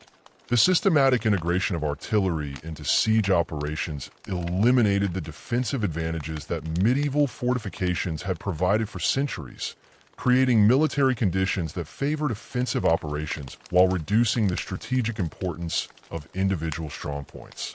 The technical knowledge required for effective artillery employment, including ballistic calculations, metallurgical expertise, and logistical coordination, created new categories of military specialists whose professional competence proved essential for military success regardless of traditional social status or noble birth. The development of combined arms tactics that coordinated infantry, cavalry, and artillery units in mutually supporting roles established military principles that would dominate European battlefields throughout the early modern period. The French tactical innovations that proved decisive during the final phases of the conflict demonstrated the superiority of coordinated professional units over traditional feudal levies. While the systematic training and standardized equipment that characterized these forces created military capabilities that could be replicated and improved through systematic study and institutional development. The military mize and professional officer corps that emerged during subsequent centuries traced their origins to the organizational innovations developed during the Hundred Years' War. The influence of these military lessons extended throughout European conflicts during the 15th and 16th centuries as competing powers adopted and refined the tactical and technological innovations that had proved decisive in Anglo-French warfare. The Italian wars that dominated European politics during the late 15th and early 16th centuries demonstrated systematic application of artillery-based siege techniques and combined arms tactics that had been developed during the Hundred Years' War. While the Habsburg-Valois rivalry reflected the continuation of territorial competition between centralized monarchies that employed professional military forces organized according to principles established during the earlier conflict. The systematic study of military history and tactical theory that characterized Renaissance military thought drew extensively on the experiences and innovations of the Hundred Years' War, creating intellectual traditions that analyze the relationship between military technology, tactical organization, and strategic success. Military treatises produced during the 16th century consistently referenced English archery tactics, French artillery innovations, and the administrative systems that had enabled sustained military campaigns across multiple theaters of operation. These analytical approaches to military science established precedents for systematic study of warfare that would influence military education and professional development throughout subsequent centuries.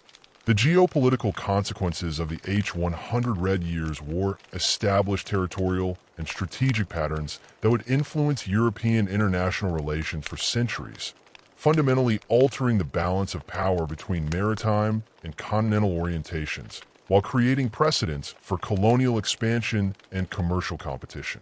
England's definitive loss of continental territories, except for the isolated enclave of Killala, eliminated the territorial foundations of English involvement in European continental politics, while creating strategic imperatives for alternative approaches to international influence and economic expansion. The systematic development of English naval capabilities during the later phases of the conflict provided the foundation for maritime expansion that would characterize English strategic policy throughout the early modern period. English naval innovations developed during the conflict included improvements in ship design, navigation techniques, and fleet organization that enabled extended operations far from home bases while maintaining effective coordination between multiple vessels operating across vast oceanic distances. The administrative systems created to support English naval operations in the Channel and along French coasts provided organizational models for the systematic exploration and commercial exploitation of Atlantic territories that would generate the wealth and strategic advantages enabling English emergence as a global maritime power. The technical knowledge and institutional experience gained through maritime warfare against French forces directly contributed to English success in subsequent colonial ventures throughout the Americas and Asia. The transformation of English commercial relationships during the conflict created economic networks that connected English producers with markets throughout Northern Europe while reducing dependence on French commercial partnerships that had characterized medieval English trade patterns. The systematic development of English wool exports to Flemish and German markets established commercial relationships that provided alternative sources of revenue, while creating diplomatic partnerships that supported English strategic interests throughout subsequent European conflicts. These commercial networks provided the economic foundations for English colonial expansion while establishing precedents for systematic exploitation of overseas territories that would characterize English imperial development throughout the early modern period. French territorial consolidation following the successful expulsion of English forces created the foundation for systematic expansion of French influence throughout continental Europe while establishing precedents for cultural and political imperialism that would characterize French strategic policy throughout subsequent centuries. The administrative systems developed to govern territories recovered from English occupation provided organizational models for French expansion into Italian, German, and Spanish territories during the Habsburg-Valois conflicts. While the military capabilities that had proved decisive against English forces enabled French intervention in conflicts throughout the continent, French cultural influence expanded systematically throughout Europe as the kingdom's successful resistance to English occupation demonstrated the superiority of French governmental institutions and cultural traditions over foreign alternatives. The systematic development of French vernacular literature, legal systems, and administrative practices during the conflict created cultural models that influenced political and intellectual development throughout continental Europe, while establishing precedents for French cultural imperialism that would characterize European cultural development throughout the early modern period. The diplomatic influence that accompanied French military success enabled systematic intervention in European conflicts while creating alliance systems that supported French territorial expansion throughout subsequent centuries. The economic foundations of French continental dominance reflected the systematic development of agricultural and commercial resources that had been strengthened through successful resistance to English occupation and the administrative innovations that had enabled military recovery. French agricultural productivity, which had been systematically restored through governmental policies that encouraged rural reconstruction and population recovery, provided the economic foundation for maintaining professional military forces while supporting the bureaucratic expansion that enabled effective territorial administration. The commercial networks that connected French producers with markets throughout continental Europe generated revenues that funded military expansion, while creating economic dependencies that supported French diplomatic influence. The long-term implications of these geopolitical transformations extended throughout European international relations as the balance between maritime and continental powers established during the Hundred Years' War influenced strategic competition throughout subsequent centuries. English maritime expansion and French continental dominance created complementary but competing approaches to international influence that would characterize European strategic competition throughout the early modern period. While the military and administrative innovations developed during the conflict provided organizational models that influenced governmental development throughout the continent, the intellectual and cultural legacy of the Hundred Years' War established precedents for national identity, governmental authority, and military organization that would influence European political development throughout the early modern period and beyond. The systematic development of vernacular languages and national cultural traditions during the conflict created intellectual foundations for the concept of national sovereignty that would dominate European political theory throughout subsequent centuries. While the administrative innovations that enabled centralized governmental authority provided organizational models for the systematic expansion of state power that characterized early modern political development. The constitutional precedents established during the conflict, particularly regarding the relationship between royal authority and representative consent in taxations and military policy, influenced governmental development throughout Europe as competing monarchies adopted and adapted the institutional innovations that had proved successful during Anglo-French warfare. The balance between royal prerogative and parliamentary authority that emerged from English constitutional development during the conflict provided models for limited monarchy that would influence political theory throughout subsequent centuries.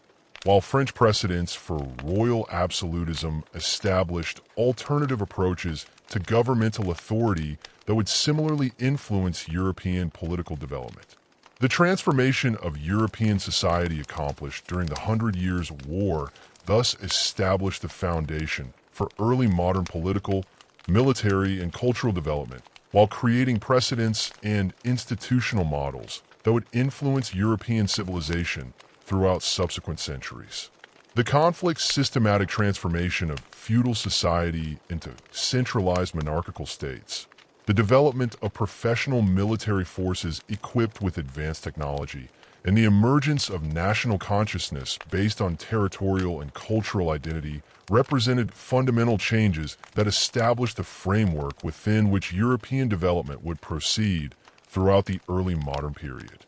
The administrative, military, and cultural innovations developed during this prolonged conflict provided the institutional foundations for European expansion throughout the globe, while creating the political and social structures that would characterize European civilization until the democratic and industrial revolutions of the 18th and 19th centuries transformed the foundations of political authority and social organization once again.